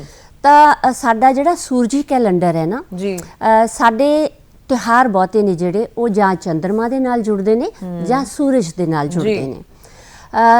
ਜਿਵੇਂ ਆਪਾਂ ਕਿਹਾ ਕਿ ਬਹੁਤ ਜ਼ਿਆਦਾ ਸਰਦੀ ਹੈ ਤੇ ਸਰਦੀ ਸਹਿਣ ਕਰਨੀ ਬਹੁਤ ਮੁਸ਼ਕਿਲ ਹੋ ਜਾਂਦੀ ਹੈ, ਸਵੇਰੇ ਉੱਠਣ ਨੂੰ ਜੀ ਨਹੀਂ ਕਰਦਾ। ਤਾਂ ਜਿਹੜਾ ਲੋਹੜੀ ਦਾ ਤਿਉਹਾਰ ਹੈ ਨਾ, ਇਹਨੂੰ ਗੁਜਰਾਤ ਦੇ ਵਿੱਚ ਉਤਰਾਇਣ ਵਜੋਂ ਜਾਣਿਆ ਜਾਂਦਾ ਹੈ। ਔਰ ਉਤਰਾਇਣ ਦਾ ਮਤਲਬ ਇਹ ਹੈ ਕਿ ਜਿਹੜਾ ਸੂਰਜ ਹੈ, ਆਪਾਂ ਤੁਸੀਂ ਕੋਪਰਨਿਕਸ ਦਾ ਨਾਮ ਸੁਣਿਆ ਹੋਣਾ, ਖਗੋਲ ਵਿਗਿਆਨ ਦੇ ਵਿੱਚ ਜਿਹੜੇ ਆਧੁਨਿਕ ਖਗੋਲ ਵਿਗਿਆਨੀ ਹੈ, ਜਿਹਦੇ 'ਚ ਕੋਪਰਨਿਕਸ ਦਾ ਨਾਮ ਹੈ, ਜਦੋਂ ਇਹ ਗੱਲ ਸਾਹਮਣੇ ਆਈ ਕਿ ਧਰਤੀ ਸੂਰਜ ਦੇ ਦੁਆਲੇ ਚੱਕਰ ਲਗਾਉਂਦੀ ਹੈ, ਤਾਂ ਸਾਡੇ ਤਿਉਹਾਰ ਨੇ ਜਿਹੜੇ, ਜਿਨ੍ਹਾਂ ਵਿੱਚੋਂ ਲੋਹੜੀ ਪਹਿਲਾ ਤਿਉਹਾਰ ਹੈ ਜਿਹੜਾ ਸੂਰਜ ਦੇ ਨਾਲ ਜੁੜਿਆ ਹੋਇਆ ਹੈ। ਉਹ ਇਸ ਤਰ੍ਹਾਂ ਕਿ ਸਰਦੀਆਂ ਦੇ ਵਿੱਚ ਕਈ ਦਿਨ ਆਪਾਂ ਨੂੰ ਸੂਰਜ ਨਹੀਂ ਨਜ਼ਰ ਆਉਂਦਾ। ਤਾਂ ਤੁਸੀਂ ਕਿਹਾ ਕਿ ਪੁਰਾਣੇ ਸਮੇਂ 'ਚ ਕਿਵੇਂ ਮਨਾਉਂਦੇ ਸੀ, ਉਹਦੇ ਨਾਲ ਵੀ ਇਹ ਗੱਲ ਲਿੰਕ ਹੁੰਦੀ ਹੈ ਕਿ ਜਿਹੜਾ ਸੂਰਜ ਹੈ ਨਾ, ਲੋਹੜੀ ਤੇ ਲੋਹੜੀ ਤੋਂ ਅਗਲੇ ਦਿਨ, ਜਿਹਨੂੰ ਆਪਾਂ ਮਕਰ ਸੰਕ੍ਰਾਂਤੀ ਕਹਿੰਦੇ ਹਾਂ, ਤੇ ਪੰਜਾਬ ਦੇ ਵਿੱਚ ਮਾਘੀ ਦੇ ਤਿਉਹਾਰ ਵਜੋਂ ਮਕਰ ਸੰਕ੍ਰਾਂਤੀ ਮਨਾਈ ਜਾਂਦੀ ਹੈ। ਮਕਰ ਸੰਕ੍ਰਾਂਤੀ ਵਾਲੇ ਦਿਨ ਸੂਰਜ ਦੱਖਣੀ ਅਰਧ ਗੋਲੇ ਤੋਂ ਉੱਤਰੀ ਅਰਧ ਗੋਲੇ ਵੱਲ ਆਉਂਦਾ ਹੈ। ਤਾਂ ਇਹ ਜਿਹੜੇ ਪੁਰਾਣੇ ਬਜ਼ੁਰਗ ਸੀ ਸਾਡੇ, ਉਹ ਚੰਨ ਤੇ ਸੂਰਜ ਦੀ ਸਥਿਤੀ ਨੂੰ ਦੇਖ ਕੇ ਪਰਖ ਕੇ ਸਮਝ ਲੈਂਦੇ ਸੀ ਕਿ ਹੁਣ ਭਾਈ ਸਰਦੀ ਦਾ ਖਾਤਮਾ ਹੋਣ ਵਾਲਾ ਹੈ। ਤਾਂ ਯਾਨੀ ਕਿ ਜਦੋਂ ਸੂਰਜ ਨੇ ਉੱਤਰੀ ਅਰਧ ਗੋਲੇ 'ਚ ਆਉਣਾ ਹੈ ਤਾਂ ਸਾਡਾ ਦੇਸ਼ ਵੀ ਉੱਤਰੀ ਅਰਧ ਗੋਲੇ 'ਚ ਆਉਂਦਾ ਹੈ। ਤਾਂ ਹੁਣ ਜਦੋਂ ਸੂਰਜ ਨੇ ਸਾਡੇ ਵਾਲੇ ਪਾਸੇ ਆਉਣਾ ਹੈ ਤਾਂ ਸਾਡੇ ਬਜ਼ੁਰਗਾਂ ਨੂੰ ਉਹ ਬਜ਼ੁਰਗਾਂ ਦੇ ਵਾਸਤੇ ਲੋਹੜੀ ਦਾ ਦਿਨ ਬੜੀ ਰਾਹਤ ਵਾਲਾ ਦਿਨ ਹੁੰਦਾ ਸੀ ਕਿ ਸੂਰਜ ਯਾਨੀ ਕਿ ਦਿਨ ਸਾਡੇ ਰਾਤਾਂ ਦੇ ਮੁਕਾਬਲੇ ਲੰਬੇ ਹੋਣ ਲੱਗ ਜਾਣਗੇ। ਮਤਲਬ ਜਦੋਂ ਰਾਤਾਂ ਲੰਬੀਆਂ ਨੇ, ਦਿਨ ਛੋਟੇ ਹੋ ਗਏ, ਤਾਂ ਸਰਦੀ ਕਰਕੇ ਬੰਦੇ ਦੇ ਵਿੱਚ, ਵਿਅਕਤੀ 'ਚ ਆਲਸ ਆ ਜਾਂਦਾ ਹੈ। ਤੇ ਸਰਦੀ ਇਹ ਨਹੀਂ ਹੈ ਕਿ ਇੱਕ ਦਿਨ ਦੀ ਸਰਦੀ ਹੈ, ਸਰਦੀ 2 ਮਹੀਨੇ ਚੱਲਣੀ ਹੈ। ਤਾਂ ਉਹ ਲਗਾਤਾਰ ਜਿਹੜੇ ਵਿਅਕਤੀ ਨੇ ਰੋਜ਼ ਕਮਾਉਣਾ ਹੈ, ਰੋਜ਼ ਖਾਣਾ ਹੈ, ਤੇ ਕੀ ਹੁੰਦਾ ਫਿਰ ਘਰ ਦੇ ਵਿੱਚੋਂ ਅੰਨ ਦਾਣਾ ਖਤਮ ਹੋ ਜਾਂਦਾ, ਆਰਥਿਕਤਾ ਕਮਜ਼ੋਰ ਹੋ ਜਾਂਦੀ ਹੈ। ਜਦੋਂ ਆਪਾਂ ਲੋਹੜੀ ਮਨਾਉਂਦੇ ਹਾਂ, ਲੋਹੜੀ ਬਾਲਦੇ ਹਾਂ, ਉਹਦਾ ਸੰਬੰਧ ਘਰ ਦੀ ਸਾਫ਼ ਸਫਾਈ ਦੇ ਨਾਲ ਵੀ ਹੈ। ਸਾਫ਼ ਘਰਾਂ ਨੂੰ ਗੋਹੇ ਦੇ ਨਾਲ ਲਿਪਿਆ ਜਾਂਦਾ ਸੀ। ਲੋਹੜੀ ਨੂੰ ਦੇਵੀ ਵਜੋਂ ਮਾਨਤਾ ਦਿੰਦਿਆਂ ਹੋਇਆਂ ਗੋਹੇ ਦਾ ਬਾਲਣ, ਪਾਥੀਆਂ, ਲੱਕੜਾਂ ਇਕੱਠੀਆਂ ਕਰਕੇ ਵੱਡੀ ਲੋਹੜੀ ਤਿਆਰ ਕੀਤੀ ਜਾਂਦੀ ਸੀ। ਫਿਰ ਸ਼ਾਮ ਨੂੰ ਲੋਹੜੀ ਦੇਵੀ ਦੀ ਪੂਜਾ ਕਰਕੇ ਲੋਹੜੀ ਬਾਲੀ ਜਾਂਦੀ ਸੀ। ਫਿਰ ਜਦੋਂ ਲੋਹੜੀ ਬਾਲੀ ਜਾਂਦੀ ਸੀ ਤਾਂ ਉਹਦੇ ਵਿੱਚ ਤਿਲ ਹੈ ਜਿਹੜੇ ਉਹ ਪਹਿਲਾਂ ਭੇਂਟ ਕੀਤੇ ਜਾਂਦੇ ਸੀ ਲੋਹੜੀ ਦੇਵੀ ਨੂੰ, ਯਾਨੀ ਕਿ ਲੋਹੜੀ ਦੇਵੀ ਮੀਨਸ ਅਗਨੀ ਦੇਵੀ। ਜਦੋਂ ਆਪਾਂ ਸੂਰਜ ਦੇ ਨਾਲ ਜੋੜਦੇ ਹਾਂ ਕਿ ਹੁਣ ਸੂਰਜ ਚੜ੍ਹੇਗਾ, ਦਿਨ ਵੱਡੇ ਹੋਣਗੇ, ਬੰਦੇ ਦੇ ਅੰਦਰ ਉਤਸ਼ਾਹ ਹੋਏਗਾ, ਜਿਹੜਾ ਆਲਸ ਹੈ, ਦਲਿੱਦਰ ਹੈ, ਉਹ ਖਤਮ ਹੋਏਗਾ। ਤਾਂ ਜਦੋਂ ਆਪਾਂ ਤਿਲ ਭੇਟ ਕਰਦੇ ਸੀ ਨਾ, ਆਪਾਂ ਕਹਿੰਦੇ ਈਸਰ ਆ, ਦਲਿੱਦਰ ਜਾ, ਦਲਿੱਦਰ ਦੀ ਜੜ ਚੁੱਲ੍ਹੇ ਪਾ। ਤਾਂ ਹੁਣ ਈਸਰ ਕਿੱਥੋਂ ਬਣਿਆ? ਈਸ ਤੋਂ ਬਣਿਆ, ਜਿਹਦਾ ਮਤਲਬ ਹੈ ਧਨਵਾਨ, ਅਮੀਰ। ਤਾਂ ਇਹਦਾ ਮਤਲਬ ਈਸਰ ਮੀਨਸ ਪਰਮਾਤਮਾ ਦੀ ਮਿਹਰ ਬਖਸ਼ਿਸ਼ ਲਈ ਦੁਆ ਕੀਤੀ ਗਈ, ਬਜ਼ੁਰਗਾਂ ਵੱਲੋਂ ਅਰਦਾਸ ਕੀਤੀ ਗਈ ਕਿ ਉਹ ਉਹਨਾਂ ਦੇ ਵਾਸਤੇ ਸੂਰਜ ਦੀਆਂ ਕਿਰਨਾਂ ਭੇਜੇ, ਰੌਸ਼ਨੀ ਭੇਜੇ, ਤਪਸ਼ ਭੇਜੇ, ਊਰਜਾ ਭੇਜੇ। ਤੇ ਦਲਿੱਦਰ ਦਾ ਜਦੋਂ ਆਪਾਂ ਈਸਰ ਦੀ ਗੱਲ ਕੀਤੀ, ਧਨ ਦੇ ਨਾਲ ਕੀਤੀ, ਸੰਪਤੀ ਦੇ ਨਾਲ ਗੱਲ ਕੀਤੀ, ਤਾਂ ਦੂਜੇ ਪਾਸੇ ਉਲਟ ਕੀ ਹੋ ਜਾਏਗਾ? ਗਰੀਬੀ ਕੀ ਜਾਵੇ ਘਰ ਦੇ ਵਿੱਚੋਂ, ਦਲਿੱਦਰ ਜਾਵੇ, ਆਲਸ ਜਾਵੇ, ਗਰੀਬੀ ਜਾਵੇ। ਤੇ ਫਿਰ ਉਵੇਂ ਘਰ ਪਰਿਵਾਰ ਹੈ ਜਿਹੜਾ ਉਹ ਸੂਰਜ ਦਾ ਨਿੱਘ ਮਾਣਦਿਆਂ ਹੋਇਆਂ ਦੁਬਾਰਾ ਕਿਰਤ ਕਰੇ, ਕਰਮ ਕਰੇ, ਨਾਮ ਜਪੇ ਤੇ ਵੰਡ ਕੇ ਛਕੇ। ਇਸ ਤਰ੍ਹਾਂ ਤਿਲ ਭੇਟ ਕਰਦੇ ਹੋਏ ਫਿਰ ਇਹ ਲੋਹੜੀ ਦਾ ਗੀਤ ਗਾਇਆ ਜਾਂਦਾ ਹੈ। ਔਰ ਤੁਸੀਂ ਦੇਖਿਆ ਹੋਏਗਾ ਕਿ ਲੋਹੜੀ ਦੇ ਆਲੇ ਦੁਆਲੇ ਸਾਰੇ ਗੋਲ ਚੱਕਰ ਬਣਾ ਕੇ ਬੈਠਦੇ ਆ। ਇਹ ਜਸ਼ਨ ਮਨਾਉਣ ਵਾਲਾ ਤਿਉਹਾਰ ਹੈ। ਮੈਂ ਨਾ ਤੁਹਾਡੀ ਗੱਲ ਨੂੰ ਰੋਕ ਰਹੀ ਹਾਂ, ਤੁਸੀਂ ਗੀਤ ਦੀ ਗੱਲ ਕੀਤੀ ਆ ਕਿ ਲੋਹੜੀ ਦੇ ਆਲੇ ਦੁਆਲੇ ਸਾਰੇ ਜਾਣੇ ਬੈਠਦੇ ਆ, ਹਨਾ, ਫਿਰ ਉਹ ਗੀਤ ਗਾਉਂਦੇ ਆ। ਹੁਣ ਆਪਾਂ ਥੋੜਾ ਗੀਤਾਂ ਵੱਲ ਵੀ ਹੋਈਏ, ਕੋਈ ਲੋਹੜੀ ਦਾ ਗੀਤ ਸੁਣਦੇ ਆ, ਤੁਸੀਂ ਹੁੱਲੇ ਨੀ ਮਾਏ ਹੁੱਲੇ ਵੀ ਗਾਉਂਦੇ ਹੁੰਦੇ ਆ, ਹਨਾ, ਉਹ ਸੁਣ ਲਈਏ ਜਾਂ ਆਸੇ ਪਾਸੇ ਬੈਠ ਕੇ ਵਾਲਾ ਸੁਣ ਲਈਏ? ਦੋਨੋਂ ਗੁਣ ਸੁਣ ਸਕਦੇ ਆ ਆਪਾਂ। ਦੁੱਲੇ ਪੱਟੀ ਦਾ ਵੀ ਸੁਣਾਂਗੇ। ਹਾਂਜੀ, ਉਹ ਦੁੱਲੇ ਪੱਟੀ ਵਾਲੇ ਮੈਂ ਕਹਿੰਦੀ ਸਵਾਲ ਤੇ ਆ ਕੇ ਨਾਲ ਲੱਗਦਾ ਸੁਣਾਂਗੇ। ਜੀ, ਇਹ ਜਿਹੜਾ ਤੁਸੀਂ ਹੁੱਲੇ ਨੀ ਮਾਏ ਹੁੱਲੇ ਦੀ ਗੱਲ ਕੀਤੀ ਹੈ ਨਾ, ਮੈਂ ਸਕੂਲ 'ਚ ਪੜ੍ਹਦੀ ਹੁੰਦੀ ਸੀ ਤੇ ਸਾਡੇ ਵੇਲੇ ਉਦੋਂ 15, 16, 17, 18 ਸਾਲ ਦੇ ਜਿਹੜੇ ਮੁੰਡੇ ਕੁੜੀਆਂ ਦੀਆਂ ਟੋਲੀਆਂ ਨੇ ਨਾ, ਉਹ ਪੂਰੇ ਘਰਾਂ 'ਚ ਆਉਂਦੀਆਂ ਸੀ। ਔਰ ਇਸ ਤੋਂ ਪਹਿਲਾਂ ਜੇ ਆਪਾਂ ਹੋਰ ਪਿੱਛੇ ਜਾਈਏ ਕਬੀਲਾ ਯੁੱਗ ਦੇ ਵਿੱਚ, ਤਾਂ ਉਦੋਂ ਪੂਰੇ ਕਬੀਲੇ ਦੇ ਮੁੰਡੇ ਕੁੜੀਆਂ ਸੀਗੀਆਂ ਜਿਹੜੀਆਂ ਦੂਜੇ ਕਬੀਲੇ ਦੇ ਵਿੱਚ ਲੋਹੜੀ ਮੰਗਣ ਜਾਂਦੇ ਸੀ। ਕਬੀਲੇ ਵਾਲੀ ਵੀ ਜਿਹੜੀ ਦੰਤ ਕਥਾ ਉਹ ਮੈਂ ਤੁਹਾਨੂੰ ਬਾਅਦ 'ਚ ਸੁਣਾਉਣੀ ਆ, ਪਰ ਪਹਿਲਾਂ ਤੁਸੀਂ ਕੁੜੀਆਂ ਦੇ ਨਾਲ ਜੁੜਿਆ ਹੋਇਆ ਲੋਹੜੀ ਦੇ ਗੀਤ ਦੀ ਗੱਲ ਕੀਤੀ। ਜਦੋਂ ਕੁੜੀਆਂ ਮੁੰਡੇ ਆਉਂਦੇ ਸੀ ਨਾ, ਤਾਂ ਇਹ ਹੈ ਕਿ ਜਦੋਂ ਲੋਹੜੀ ਮੰਗਣ ਲਈ ਬੱਚੇ ਜਾਂ ਜਵਾਨ ਆਉਂਦੇ ਸੀ ਤਾਂ ਲੋਹੜੀ ਉਦੋਂ ਦਿੱਤੀ ਜਾਂਦੀ ਸੀ ਜਦੋਂ ਗੀਤ ਸੁਣਾਉਂਦੇ ਸੀ। ਜੇ ਉਹ ਨਹੀਂ ਸੀ ਸੁਣਾਉਂਦੇ, ਖਾਲੀ ਲੋਹੜੀ ਮੰਗਦੇ ਸੀ, ਤਾਂ ਬਜ਼ੁਰਗ ਜਾਂ ਘਰ ਦੇ ਮੈਂਬਰ ਕਹਿੰਦੇ ਹੁੰਦੇ ਸੀ ਕਿ ਕੋਈ ਗੀਤ ਸੁਣਾਓ। ਤਾਂ ਮੈਂ ਸੁਣਾਉਣੀ ਆ। ਹੁੱਲੇ ਨਿਮਾਏ ਹੁੱਲੇ, ਦੋ ਬੇਰੀ ਪੱਤਰ ਝੁੱਲੇ, ਦੋ ਝੁੱਲ ਪੀਆਂ ਖਜੂਰਾਂ, ਖਜੂਰਾਂ ਸੁੱਟਿਆ ਮੇਵਾ, ਇਸ ਮੁੰਡੇ ਦਾ ਕਰੋ ਮੰਗੇਵਾ। ਮੁੰਡੇ ਦੀ ਵਹੁਟੀ ਨਿਕੜੀ, ਘਿਓ ਖਾਂਦੀ ਚੂਰੀ ਕੁੱਟਦੀ, ਕੁੱਟ ਕੁੱਟ ਭਰਿਆ ਥਾਲ, ਵਹੁਟੀ ਸਜੇ ਨਨਾਨਾ ਨਾਲ। ਨਨਾਨ ਦੀ ਵੱਡੀ ਭਰਜਾਈ, ਕੁੜਮਾਂ ਦੇ ਘਰ ਆਈ, ਗੁੜ ਪਾਈ ਮੁੰਡੇ ਦੀ ਮਾਈ।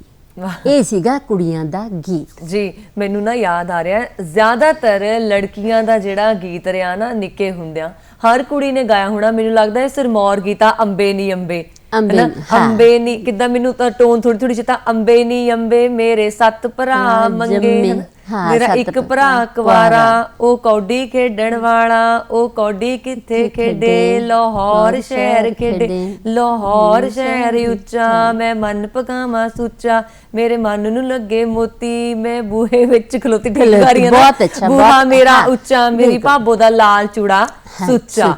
ਤੇ ਇਹ ਮੈਨੂੰ ਇੰਨਾ ਕੁ ਯਾਦ ਆ, ਹੋ ਸਕਦਾ ਮੈਂ ਕਿਤੇ ਗਲਤ ਵੀ ਹੋ ਗਈ ਹੋਵਾਂ। ਰੱਟੇ ਹੋਏ ਨਾ ਬਚਪਨ ਦੀਆਂ ਚੀਜ਼ਾਂ ਭੁੱਲਦੀਆਂ ਨਹੀਂ ਤੁਹਾਨੂੰ, ਜੋ ਤੁਹਾਨੂੰ ਸਿਖਾ ਦਿੱਤਾ ਜਾਂਦਾ। ਮੈਨੂੰ ਵੀ ਗੀਤ ਯਾਦ ਕਰਾ ਦਿੱਤਾ। ਜੀ ਜੀ, ਜ਼ਰੂਰ ਜ਼ਰੂਰ। ਜਿਵੇਂ ਲੋਹੜੀ ਵਿੱਚ ਤਿਲਾਂ ਦਾ ਮਹੱਤਵ ਹੈ ਨਾ, ਤਾਂ ਤਿਲ ਜ਼ਰੂਰ ਆਉਂਦੇ ਸੀ, ਹੈ ਨਾ। ਹਾਂਜੀ।